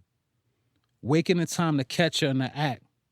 Don't be taking no motherfucking pictures of me, Tech said. You're such a jerk sometimes, you know that? Stephanie asked, disappointed in how he could ruin even this moment. Fuck all that. I don't know what you plan on doing with them shits, he said, pushing up from the mattress. You'll fuck around and leave them shits right on your cop boyfriend's hard drive or some shit, with my address attached to it. You know what, Tech? I honestly can't wait to get... She lifted a pillow over her head and raised it as if cocking it. The hell away from you, she concluded with a plow of the soft pillow to his hard head. Don't say that, he said in a soft, jovial tone, altering his face to bolster his good looks. No, you're like a year-round Scrooge, I swear, Stephanie said, succumbing to the force and fullness of his arms as he reached out and grabbed her. Oh, come here, baby, Tech said, once again treating her like a child. The only problem for Stephanie was that she liked it. Only able to refrain from cracking a smile for a moment, she lay back on the mattress, the semi-erect penis springing from his sweatpants served as proof of where his mind was. You don't have any discretion sometimes, I swear. Come here, he said in his most seductive voice. I remember you were like that in college, Stephanie said, slithering from his grasp with a mildly disgusted look on her face. Like what in college?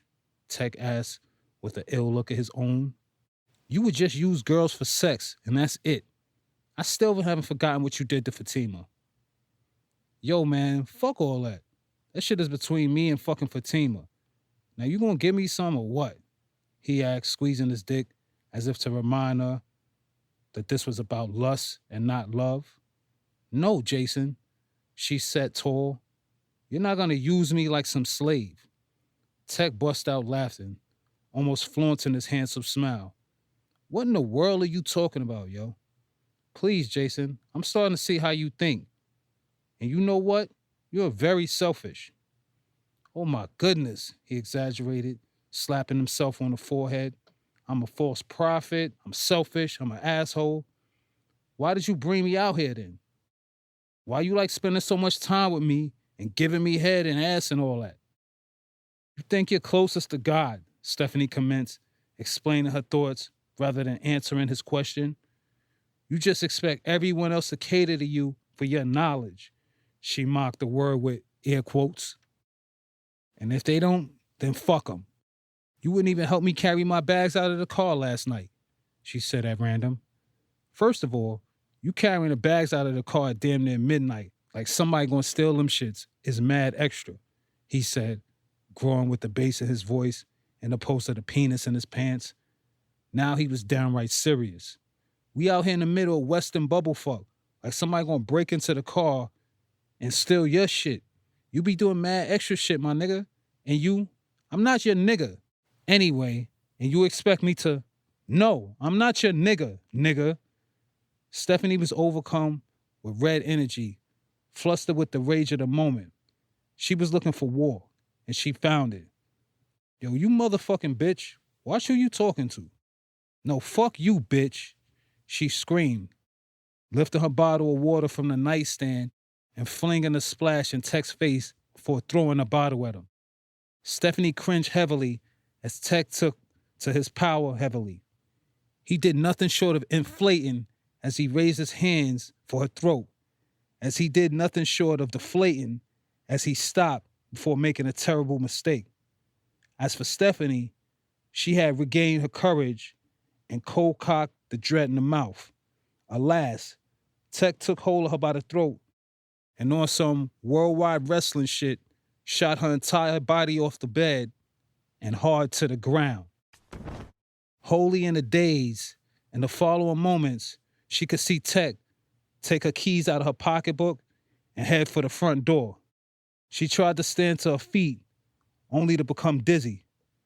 "I'm gonna call the police," she said, froze where she was, clearly on the verge of passing out. 2 days later. Stephanie's body and camera were being protected by the cover of a royal blue poncho as the morning rain fell relentlessly on Brooklyn. Since getting back from Colorado, Stephanie had been compelled to capture the convoluted, congested city by camera. She found her next shot. She zoomed all the way in with a Kodak, then out a notch. The elevated tracks of the N train, a Russian couple walking into an Asian market, a black girl with a plastic garbage bag over her head, and an array of storefronts were all in her lens. She snapped nearly a dozen shots, then went along her way. Stephanie slipped into the convenience store on 18th Avenue and got the things she needed for the morning: milk, toilet paper, and a banana. "Hey," Saifullah, the Saudi store owner, greeted as he saw the tall beauty step through the front door. "Where you been?" "I was on vacation in Colorado," Stephanie answered. "Colorado? Not San Tropez or Italy? Just Colorado?" "Yep," Steph confessed with a flat smirk. "Just plain old Boulder, Colorado. It's where I was born and raised." "Oh, well, how was your trip?" he asked as he took hold of the $20 bill she was extending. "Let's just say, I think I'll look at San Tropez for my next vacation." "What happened to your neck?" "Oh, a raccoon attacked me in Colorado." "A raccoon?" Saifullah asked, dumbfounded. "Oh, shit." Stephanie spent the remainder of the morning cleaning and restoring the order of her household. She had just finished the kitchen floor and went into the living room to enjoy the couch when her phone rang. "Good morning," she returned Margot's weirdly polite greeting. "You got some pictures for me?" "Sure," she said, honestly surprised that he was actually making this happen. Not that she needed extra income, but it certainly didn't hurt. And more importantly to her, she was getting her name out there as a photographer. "Listen," she said to Margot, "I really prefer that Tech be totally removed from this whole thing. You and me both. You know that well, I'm not even going to go there." He seemed to stop himself from saying too much. "But I'm with you 100% on that one." "Okay, so I'll get another 10 frames together for you, and I'll call you when they're ready." "Sounds good," Margot said. "Okay, bye." As she disconnected the call, another one came ripping through. It was Lauren. "Good morning," she answered, as if her smile could radiate through the receiver. "Hey, good morning. You in the ER?" Lauren asked. "No, I don't go back to work till tomorrow. What you doing? How are you?" "I'm fab. Stephanie, guess what? Nicholas proposed to me." "He did?" Stephanie asked, truly shocked as she picked up the remote control for the television. "And what did you say?" "I said yes, of course. Yes. You want to marry Nicholas?" "Duh," Lauren mocked. "Haven't you been paying attention for the past few months? He has a great job, a great body. He just got that super new Jag. What more can I ask for?" Stephanie still couldn't believe what she was hearing, but after dealing with Tech for the past 9 days, she had gotten hardened to some of the facts of life. "Okay," she almost pulled out of herself. "I'm happy for you." "Well, you sound as confused as Zheng, my Korean assistant." "No, I'm happy for you, Lauren. Leave Zheng alone." "That's exactly what I'm going to do. Leave her alone," she facetiously told the truth. "You know, I sent her to Kinko's the other day with specific orders, and it still took 3 phone calls to get the brochures for my meetings? I swear, I'm starting to think we're in this recession simply because the general public is lacking decent education. I mean, for real, 3 phone calls? I could have walked to Kinko's myself and saved $17 an hour that I'm paying her ass. Stephanie saturated with laughter. She often tuned out when Lauren started talking business and numbers, but she saw the value in staying tuned in, realizing that she was going to have her shot at entrepreneurship when dealing with Margot. She stretched out across the couch and used her shoulder to keep her cell phone in place. And these are the people with jobs, Lauren continued. These are the ones who we pre-screened, drug-tested, interviewed. I mean, imagine what the rest of the pack is like. But anyway, you coming by tonight?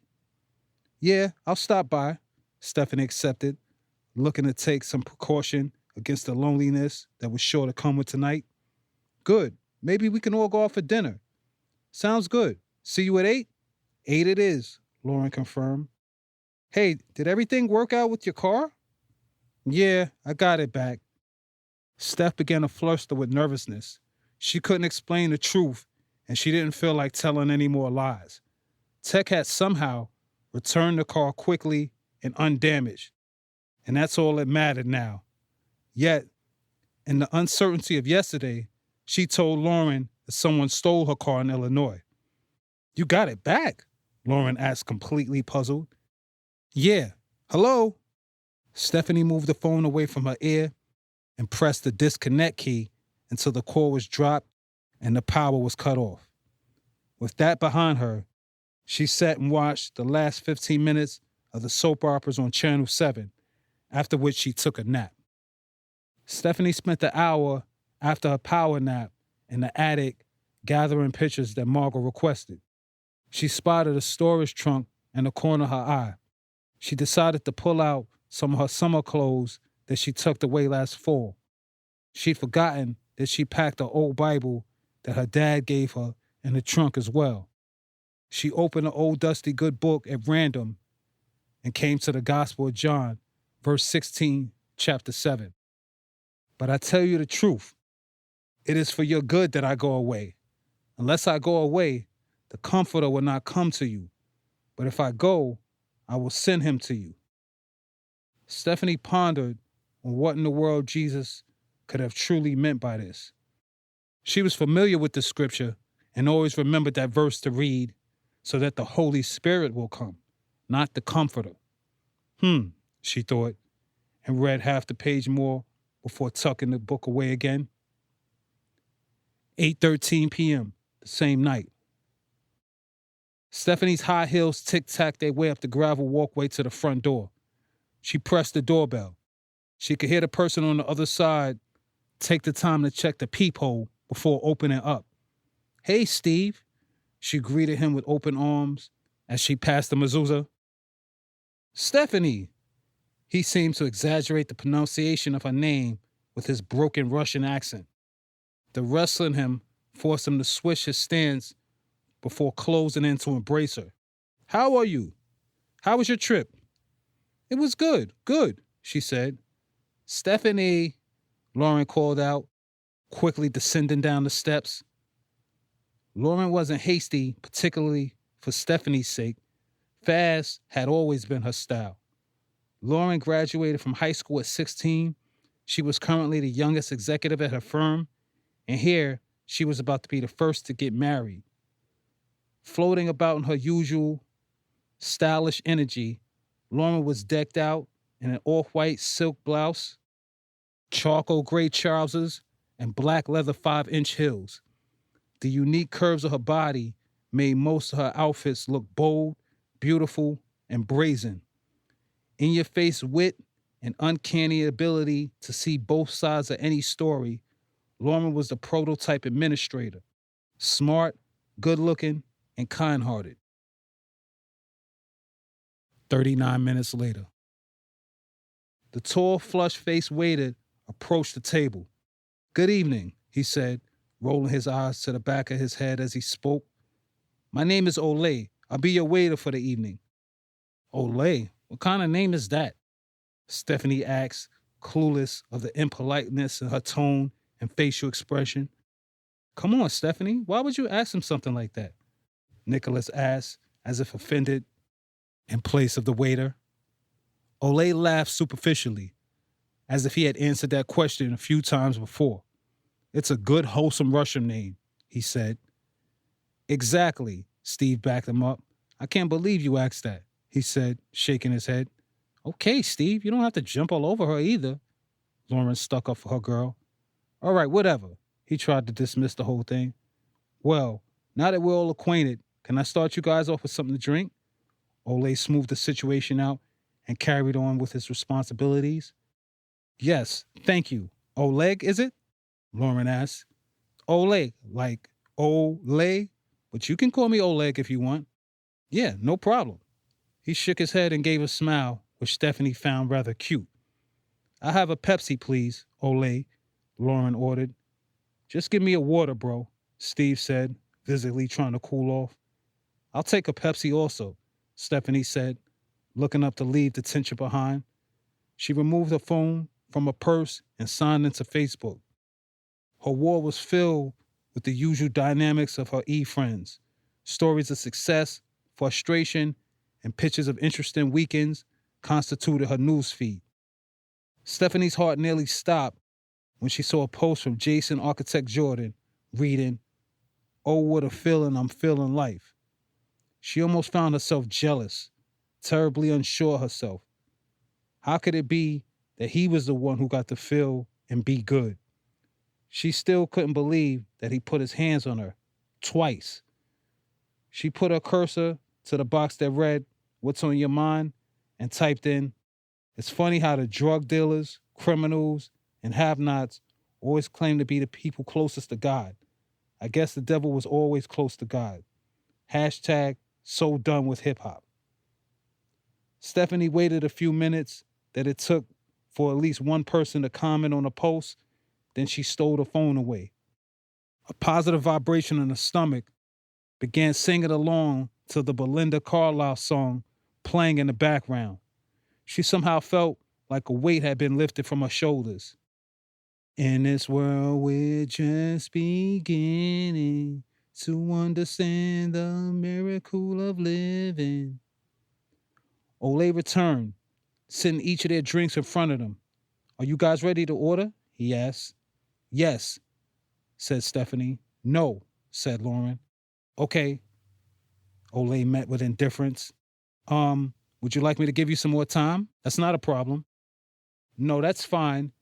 You can give me the angel hair puttanesca, I guess, Lauren said, sort of peeping at Steve out of the side of her eye. You sure you don't want more time, ma'am? That's perfectly fine. No, that's what I want. And you know what? Since I'm getting the puttanesca, I'll take a bottle of Sangiovese as well. No problem. Will that be white or wheat bread for you? Olay asked. Oh, God, please, wheat. I'll take the baked broccoli parmesan. Steve threw in his order like a fastball before handing Olay his menu. Super salad. Salad, green, ranch dressing, please. Okay, and for you? Not bothering to write anything down, he turned to Stephanie. She still had no clue what she wanted. Take your time, Olay said as he jotted a few things in his pad. Ooh, baby, do you know what that's worth? He began chanting the lyrics from the radio just above his breath.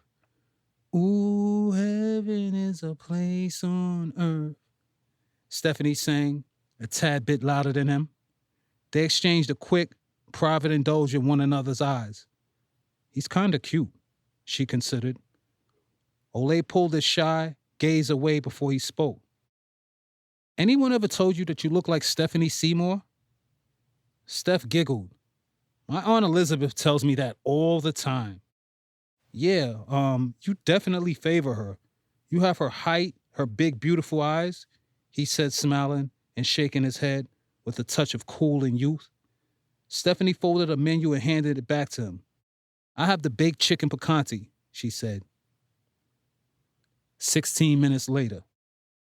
Steve was hastily pounding at his plate, nearly halfway done already.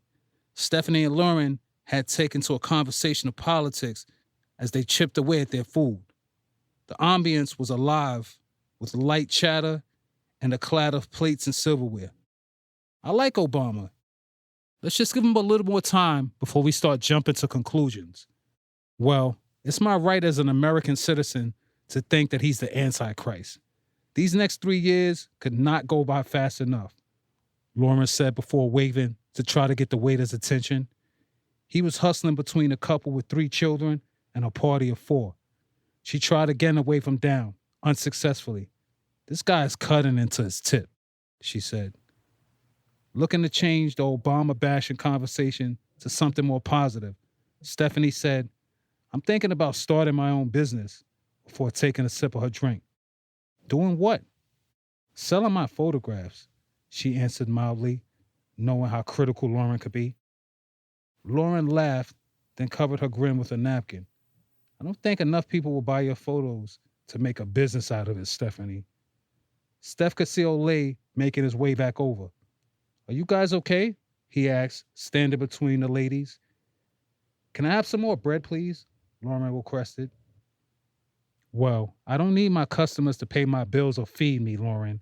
I just want them to appreciate my photography for what it's worth. You're a photographer? Olay asked. Aspiring, I guess, she said. Olay hummed, as if they had allowed him to form an opinion on the matter. With photography, I always felt like you're either a photographer or you're not. Why, are you a photographer? Stephanie asked. I've been trying to wave you down for a few minutes, Lauren said, as if trying to pull Olay's eyes from her friend. I'd really like some more bread. Sure, I'll get on that right away, Olay said before scampering away. 33 minutes later. Steve and Lauren had stolen a private moment to kiss and make up. Stephanie engaged herself in her cell phone again. She felt the need to unbutton her pants to allow her stomach room to be as full as it wanted to be. Using her better judgment, she declined. It was a pleasure serving you this evening, the waiter said, placing the check in front of Steve. You guys enjoy your night. Likewise, Stephanie said, as the spokesperson for the table, while everyone got ready to leave. Olay leaned into Stephanie and lowered his voice. Hey, you think I can call you sometime? Call me? Stephanie asked, then turned to Lauren, who made a funny face as if she knew what was up. Yeah, you know, on the telephone, he said, flashing the smile that sealed the deal. Yes, he was a minimum wage employee and a little young, but he was cute, into photography, and he wasn't tech. It was then and there that Stephanie decided to start taking more interest in the people who were interested in her. Okay, she agreed, somewhat passively. 8:39 p.m. the next night. Work was still work. Before Steph could catch her breath, a motorcycle accident victim and a stabbing victim rolled through the ER's famed double doors. Being busy had Stephanie back in her element, running from point to point, doing what she'd been trained to do for the past decade. Can you raise your arm at all? Stephanie asked the short woman seated in front of her. Good, she acknowledged her successful effort. Now, can you raise it over your head? Steph observed carefully. Okay, so it's not dislocated. You probably have tendinitis and maybe some arthritic symptoms as well. But obviously, the doctor's going to have to take a look at you. He's likely going to send you to radiology for them to do a couple of x-rays and make sure nothing is fractured or lacerated. Oh, I have to see someone else? She asked with nervous energy while slinging her shirt back over her right side. Yes, the doctor. Dr. Silla is going to look at you, Stephanie said. Oh, the girl said, as if face in dire straits. You know, I think it actually feels a little better. What, your shoulder? Stephanie asked, puzzled. Yeah, she said, attempting to bolster her tale by rotating her shoulder to a painful actuality. White coat syndrome, Stephanie quickly recognized. You really need to see the doctor, sweetie. Your shoulders are delicate. You only get one pair. Saying nothing further, the girl stood to her feet from the stretcher. Her face didn't look like she was buying it. "Tell you what," Stephanie said. "I'm about to go on my break. How about I come with you to radiology?" She smiled, looking up at Stephanie. "I would like that," she said. 22 minutes later. Stephanie entered the private break room, looking to steal her first few moments for herself in hours. The sound of water dropping from her phone let her know that she had an unchecked voicemail waiting. She started the coffee machine, then sat down in front of the abandoned New York Times paper and pressed the one key on her phone until she was connected with her messages. "Hi, Stephanie. It's Margot.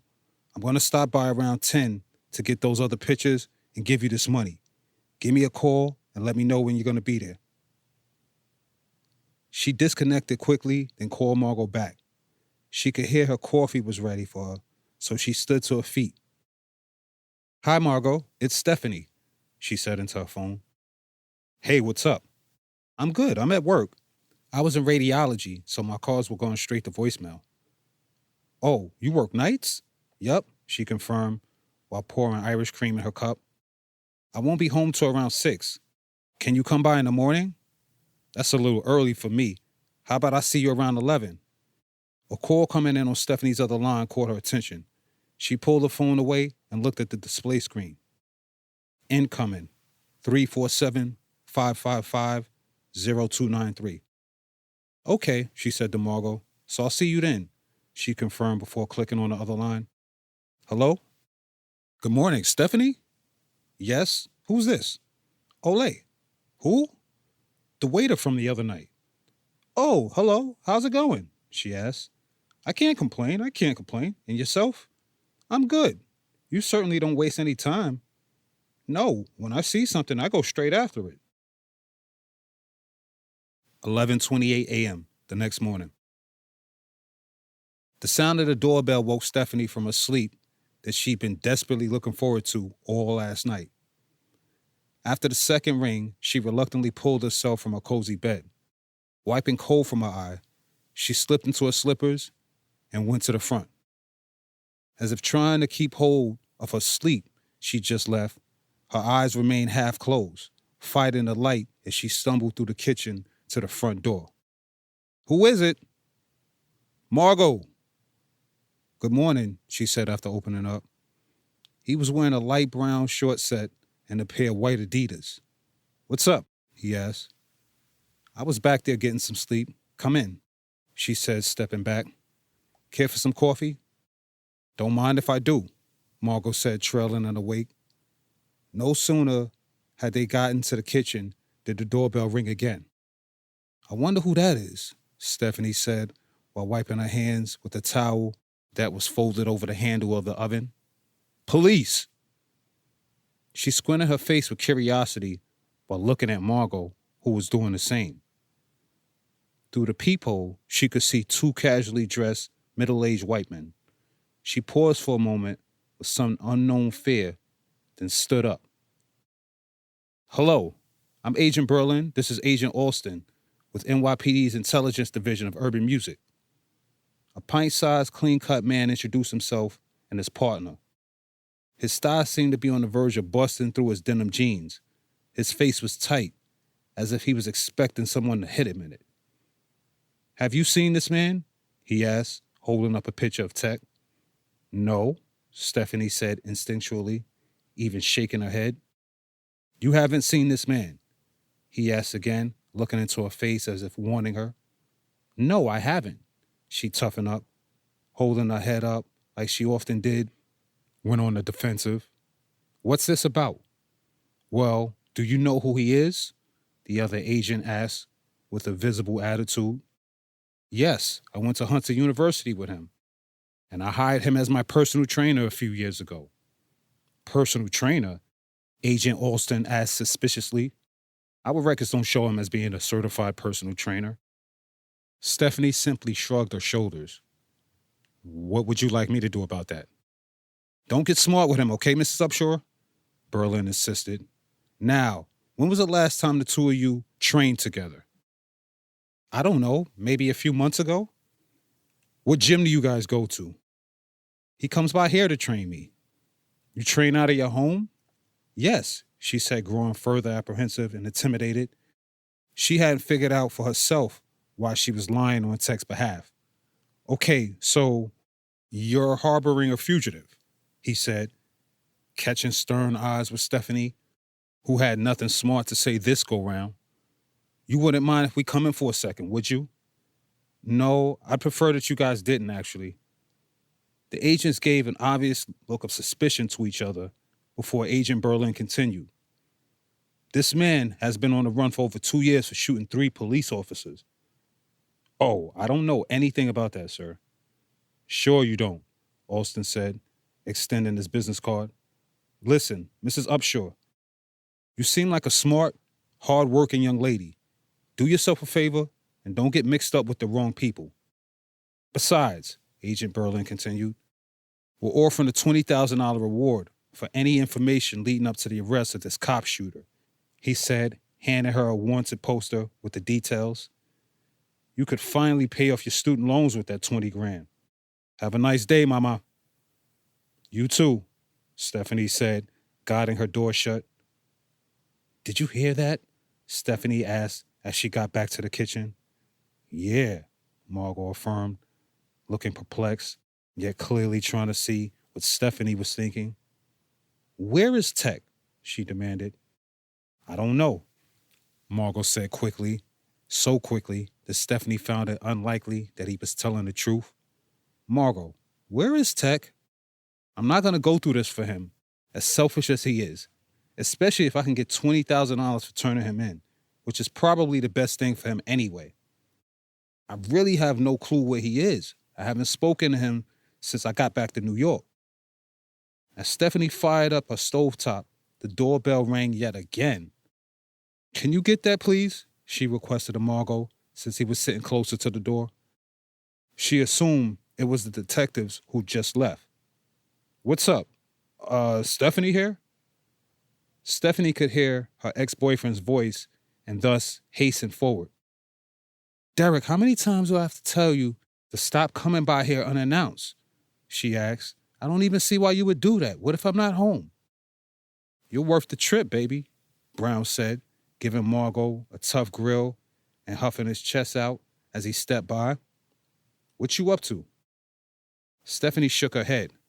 Margot, this is my ex-boyfriend, Derek. She introduced him as if she had a migraine.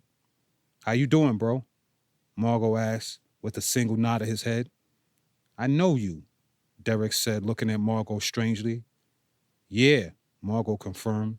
I know you too. You were one of the detectives that was working the case against us.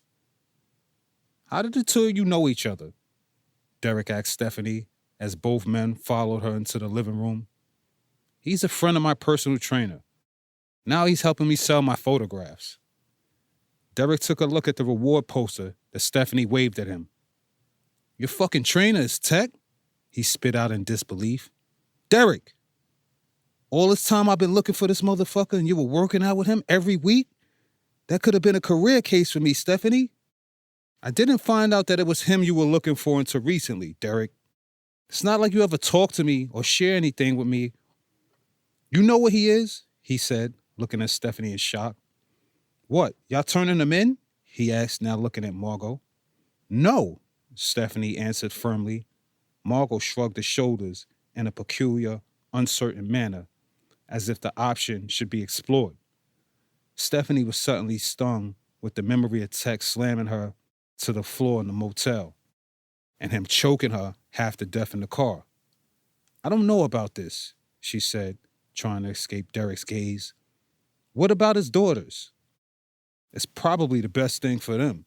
If the police catch him out there, they're likely going to kill him, Margot said. Better to have a locked-up father than a dead one, Derek added.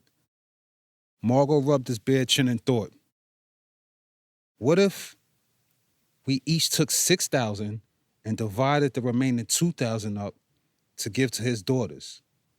$1,000? Stephanie asked. You want to give his daughters $1,000 for having their father taken to jail for the rest of his life? Hey, Margot shrugged his shoulders again, as if rendered helpless against the reality. It is what it is. It's a recession out there. I'm sure they'll find something to do with the money. Feeding off of Margot's thoughts, Derek jumped back in. I'm going to need to collar him myself. I have one of you call a station with a fake anonymous tip and leave it on my answer machine. I'll make a nice, quiet arrest, and we'll split the bank. Deflated with it all, Stephanie just sought to escape through the television she just turned on. Just don't hurt him when you take him in, she demanded. Fuck you mean don't hurt him? Derek asked enviously. Derek, I'm not playing. Don't hurt him. She stood her ground, feeling no need to explain herself. Now, Judas, she looked at Margot. Pilot, she said to Derek, can the two of you get going? I need to get some rest before work. May 29th, 2011. Stephanie squinted her face in suspicion. How can I help you, sir? She asked.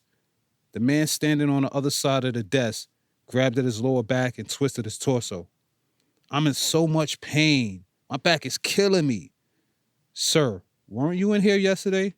Stephanie cut to the chase, not looking to play this game with the known charlatan who had gotten free medication from her once but never again. Yesterday?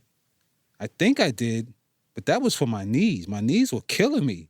He grabbed at his knees in a manner that would have strained his back if it were truly in pain. Steph could smell a raw funk and stench of urine secreting from his body. And now my back is killing me. I definitely need something for this pain. Definitely need something for this pain. Have you tried ibuprofen, sir? Ibuprofen? That shit is like candy drops to this pain.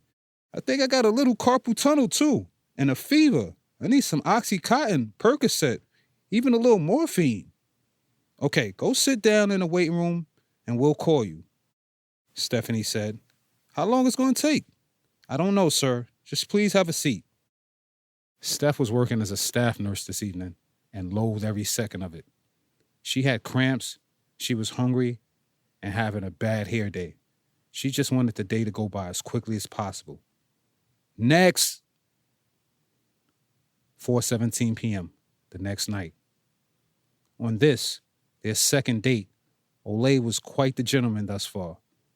Pulling out her chair, he smelled good. He even wore a sports coat.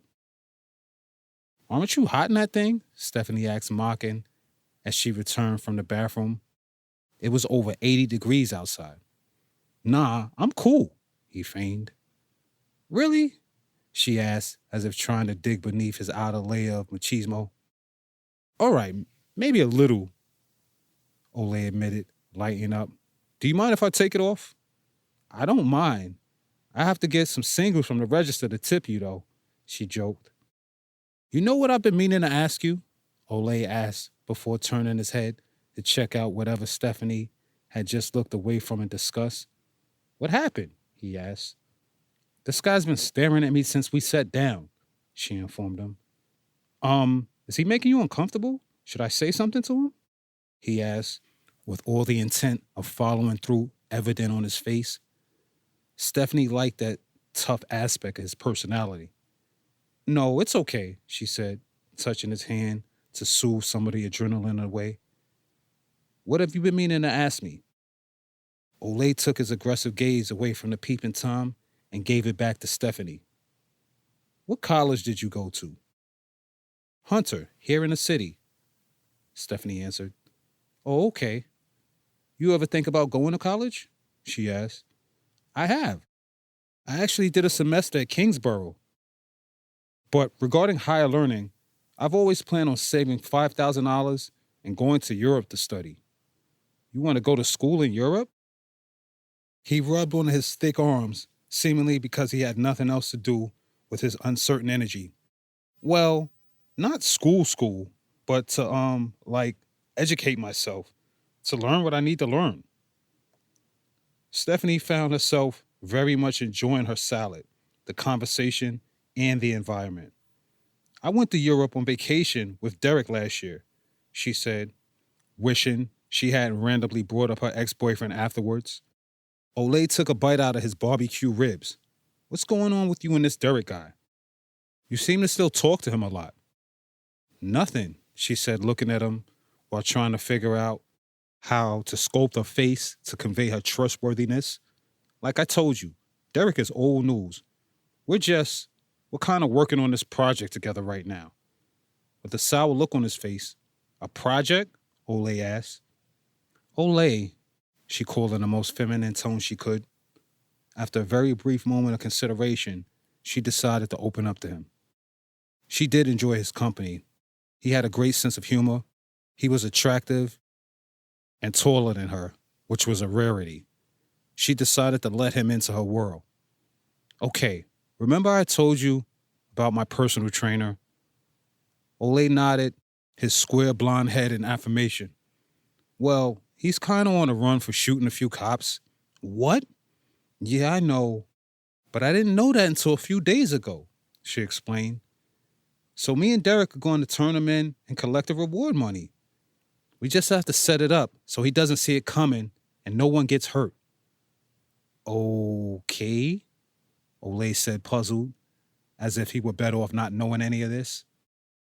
I know. I don't know how I get mixed up with any of these kind of people, Stephanie said, flashing her teeth and waving her beautifully decorated, manicured hand across her face.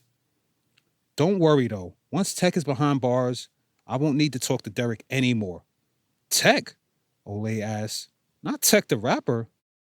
Stephanie completely deflated. The smile dropped from her face. Yes, how in the world do you know him? Whoa, no shit, he said, finally taking a break from inhaling his meal. I don't know him. I love his music, though. You know what he is? Wait, you're turning him in? Yes, Stephanie declared, slamming her hand down, shaking the whole table. You know he choked me and stole my car? What? Yes, I think that's what's wrong with my car now. It's been acting funny ever since I got it back. Wait, so this happened recently? Olay asked. Yes, this happened like the week I met you. Wait, what? He asked, perplexed. So how'd you get your car back? By the time I got back home, it was there waiting for me. Don't ask me how he did that. By the time you got back home, where were you guys at? In Colorado, she answered. What? Asked, growing in interest, as he was learning more about her by the moment. We went to my parents' home in Colorado for vacation. Wait, so you weren't just training with Tech? You were banging him? Excuse me? Oh my God, this is so cool. So how are you guys going to get him? Stephanie gave a strange look, as if he shouldn't be this interested in this matter. His friend Margot is going to invite him over to his house, and Derek is going to arrest him when he comes out. Wow, he said, still apparently pleased to be as close to this as he was. Stephanie sat back in a clear attempt to relax from the severity of it all. Trouble is, she said, sipping from her drink, no one has seen or heard from Tech in over a month.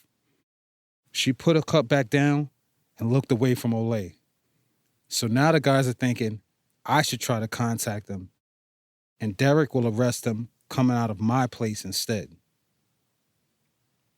2 hours later. The subway system was all but sleeping. There were no other sights or sounds present other than Stephanie's. She approached the staircase leading down to the exit. She looked up and saw 3 young ladies coming down. Her eyes worked like lasers in spotting the baby blue bandanas that the girls were decked out with. Stephanie went out of her way to the other side of the metal railing dividing the stairs into 2 sections. She walked up, and the girls walked down. They were young, menacing, cursing out loud girl gangsters. Even as meek as Stephanie tried to be, the shortest girl of the trio wasn't down for peace tonight. She reached over the metal railing at Stephanie's coach bag. Hey, Steph said defiantly as she pulled her purse back. The youngster pulled harder. One of the other girls moved up to get involved as she tried to hop over the rail to Stephanie's side of the staircase. Stephanie's instinct kicked in. She let go of the bag and pushed the leaper mid-air, off balance, to a collision with the concrete. Meanwhile, the girl who initiated the whole thing crashed to the filthy, unforgiving subway floor as well, displaced by Stephanie's letting go of the bag. Stephanie jetted. She scaled a few steps in front of her like an Olympian. She could see the light of the street before she fell abruptly to the concrete, slamming her chin, chest, and forearms thereunto. Girl had snatched one of Stephanie's legs from beneath her. She was badly hurt. Her face was throbbing. The Air Jordan sporting culprit stepped into sight. "Where you think you going, bitch?" Stephanie rolled to her back, then looked up. "Just leave me alone," she appealed as she spotted both girls she'd eluded moments earlier coming back for now what they perceived as revenge. "We gonna fuck you up, you stupid bitch. Just leave me alone." The Air Jordans she spotted earlier were now kicking at her head and back. "Just leave me alone," Stephanie yelled before they enveloped her with black fists of hate. They beat her until she couldn't do anything but lay and be. 2 weeks later. The swelling on Stephanie's face had settled days ago.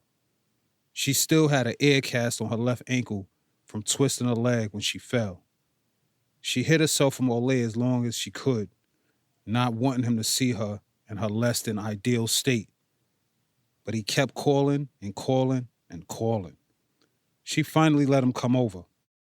He seemed to truly care, and equally as important was the fact that he didn't seem to care that her beauty was so badly compromised. He just wanted to see her get better. Sometime last week, he met her parents for the first time when he stopped by after his shift at the restaurant. After that, he was invited to the family barbecue, which was today. They were sitting in the backyard, Heineken sipping and slouched from full stomachs. Brad, Stephanie's younger brother, was seated at the end of the table with his girlfriend, who had her legs folded over his as they chatted. Stephanie's mom, as usual, was occupied with housework, collecting the guests' scattered bottles into blue recycling bags, hobbling on her bad leg. Mr. Upshaw had one drink too many. "I want to thank you for helping my daughter during this difficult time for her, you know? You seem like a nice guy," he said, seemingly out of nowhere, as they were sitting at a tandem of tables that the guys had been playing cards on earlier. Olay smiled from within. "Thank you, Mr. Upshaw," he said, as if he truly valued his opinion. "You don't look like you have a criminal record," Mr. Upshaw said before pounding his bottle to the tabletop. It was obvious that the alcohol had him on one. "Stephanie always liked to hang out with those goddamn thugs and blacks," he spit out. "Dad," Stephanie cried out. "What?" "Harry, that's enough," Mrs. Upshaw asserted. Over the years, she had put on enough weight to physically dissuade her husband from certain things. Even on a poorly circulated leg, she was a tough bit of a woman. She stood over him as if prepared to pounce on him if he wasn't going to play nice. That seemed to be the only way he understood things when he was drinking. Enough my ass. Everyone's so freaking sensitive nowadays." "All right," Mrs. Upshaw said, taking his bottle away, standing him to his feet, and bringing him inside. "I'm sorry, Olay," Stephanie apologized. "Don't worry about that. My dad is almost the exact same way." A text came through on Stephanie's phone, taking her attention. She pulled the handset from her hip and read the message. "Everything okay?" Olay asked after noticing the change in her mood. "Yeah," she frowned. "These guys have been calling me about this tech thing. They want to do it this week." "You sure you want to go through with the whole thing?" Olay asked with that deeply concerned look of his. "I mean, if you look at all the circumstances surrounding everything, maybe this guy's freedom is ordained." "Ordained?" she asked, taken aback. "I mean, Stephanie, come on. Text music is deep. He's like some sort of rapping apostle or something. He began to smile at his thoughts. You never know what's going to come next with him, you know? No, apparently I don't know, Stephanie said honestly. Maybe I should take the time to really listen. 11 minutes later. Stephanie insisted on helping her mother clean up despite the air cast strapped on her ankle. She despised the old housewife role that her mom assumed at greater capacity year by year. She had put on a few pounds, developed a hard shell, and she didn't talk as much as she used to.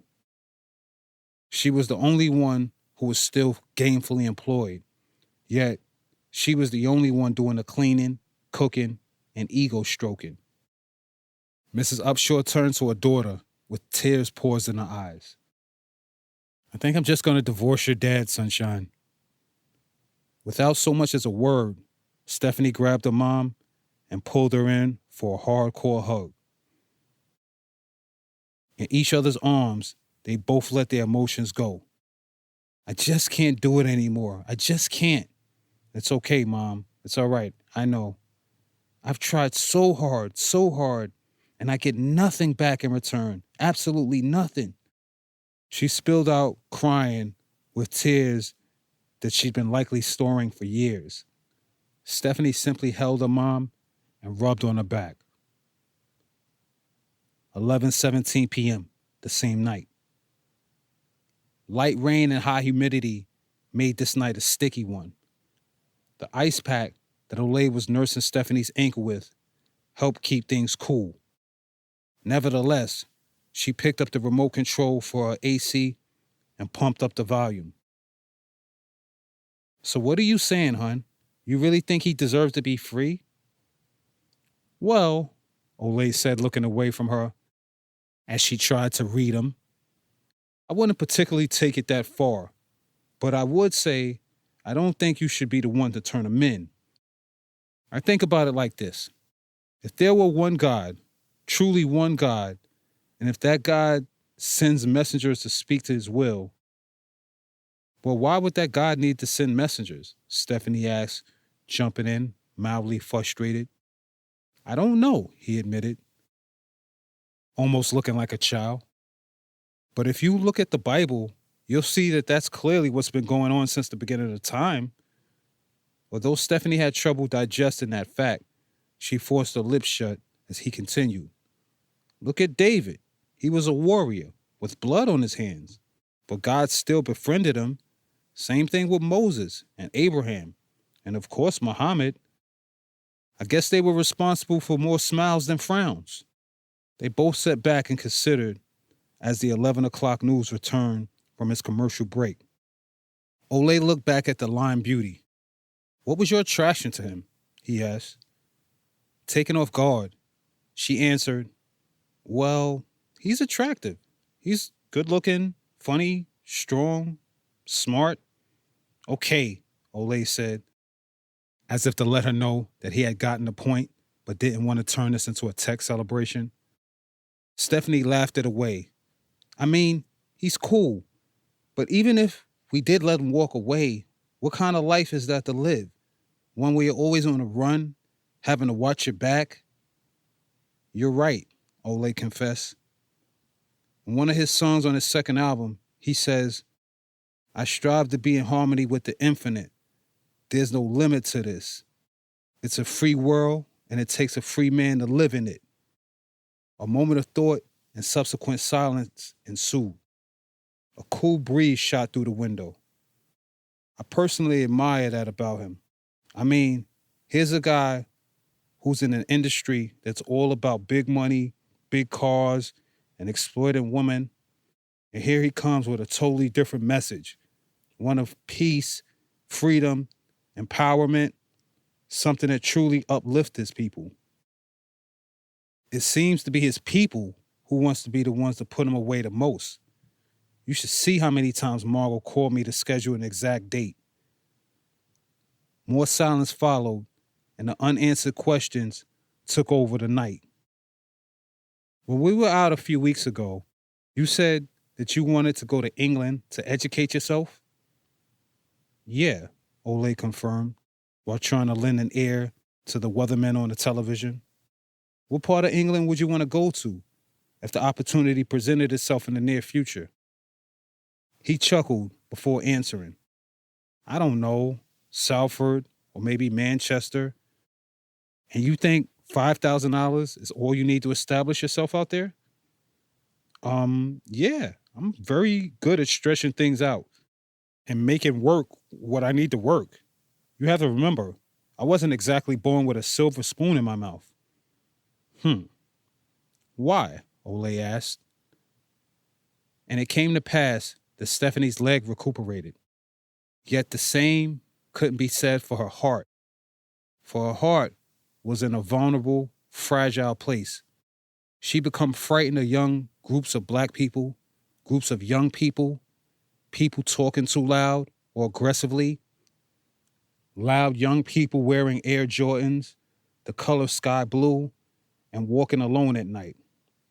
It came to pass that her friendship with the underprivileged yet ambitious busboy from Brooklyn blossomed into a sturdy, trustworthy relationship. Ole was different from her normal, all-American standard, but he was enough. It came to pass that Tech effectively disappeared yet again. As if sensing their plot against him, he released yet another mixtape and was effectively making a mockery of the police scouring the country looking for him. It came to pass that Margot established a website as a main distribution hub for Stephanie's pictures, and they were still making money. It came to pass that Stephanie's parents divorced, LaRonda's career was still in orbit, Hollis gave birth to a baby boy that she named Karan and secured a minority, woman-owned business grant, and Gwen had been expelled from college. And the word went forth. August 1st, 2011.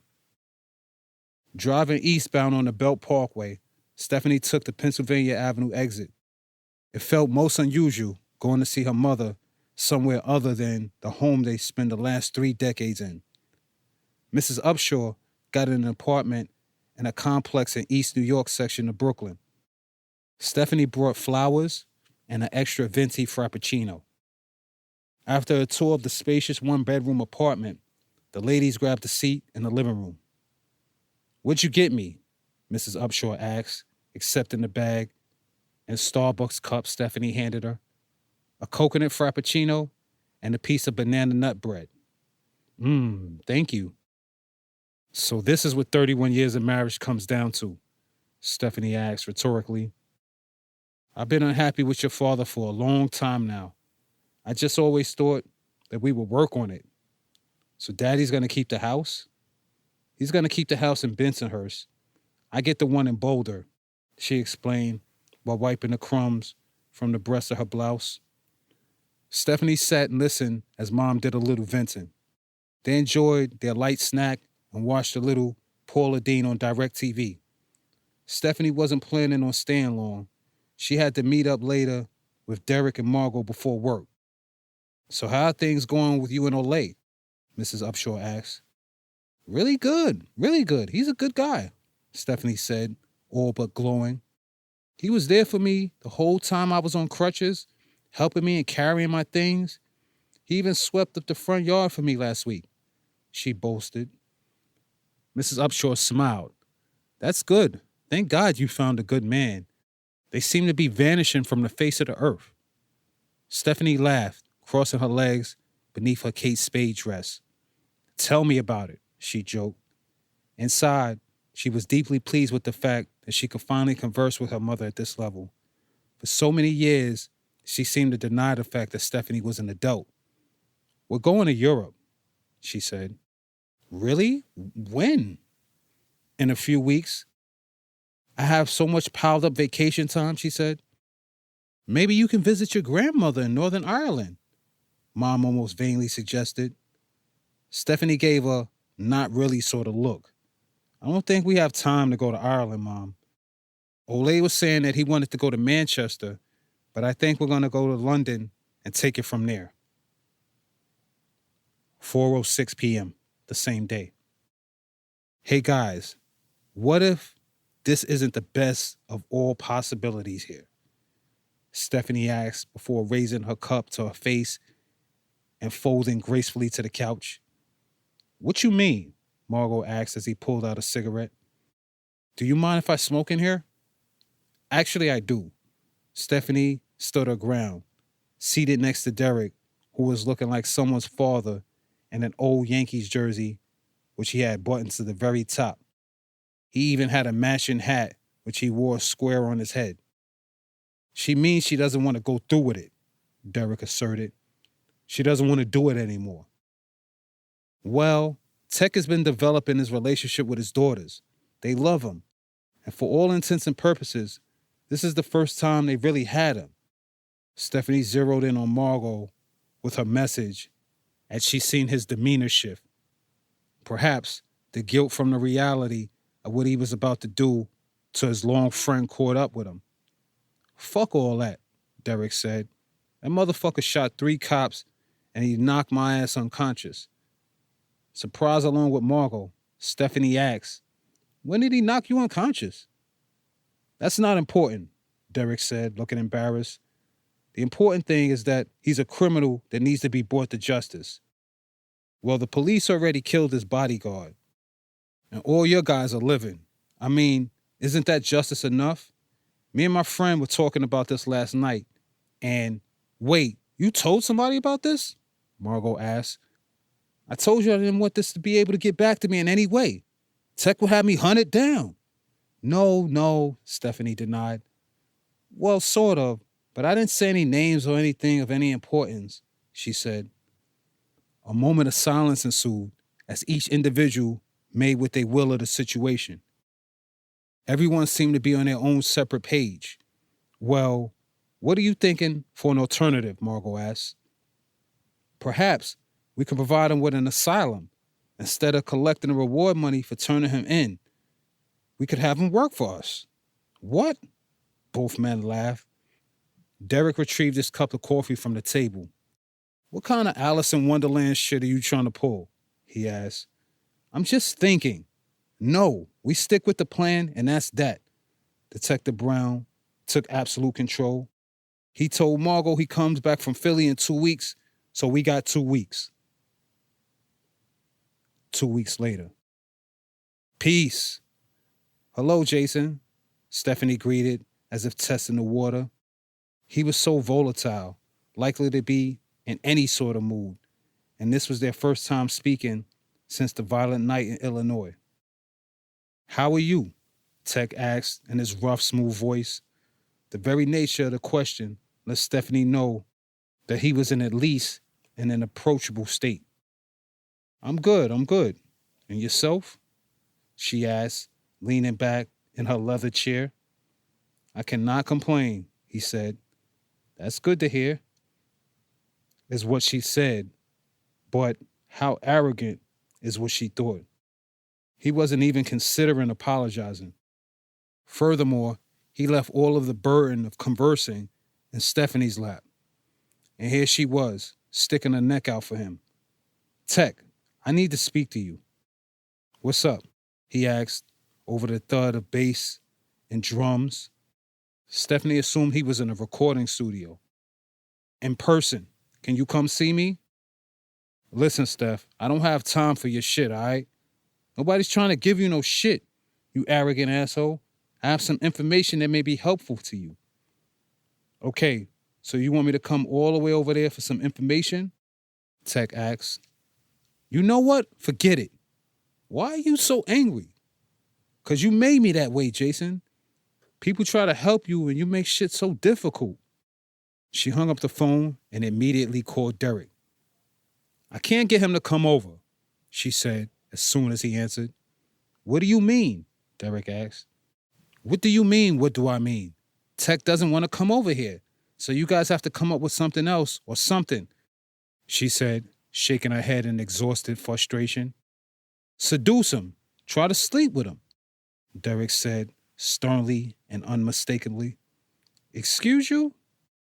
Do it, Stephanie, he hollered with a dimension of tone that she hadn't heard ever since the night that he gave her a black eye.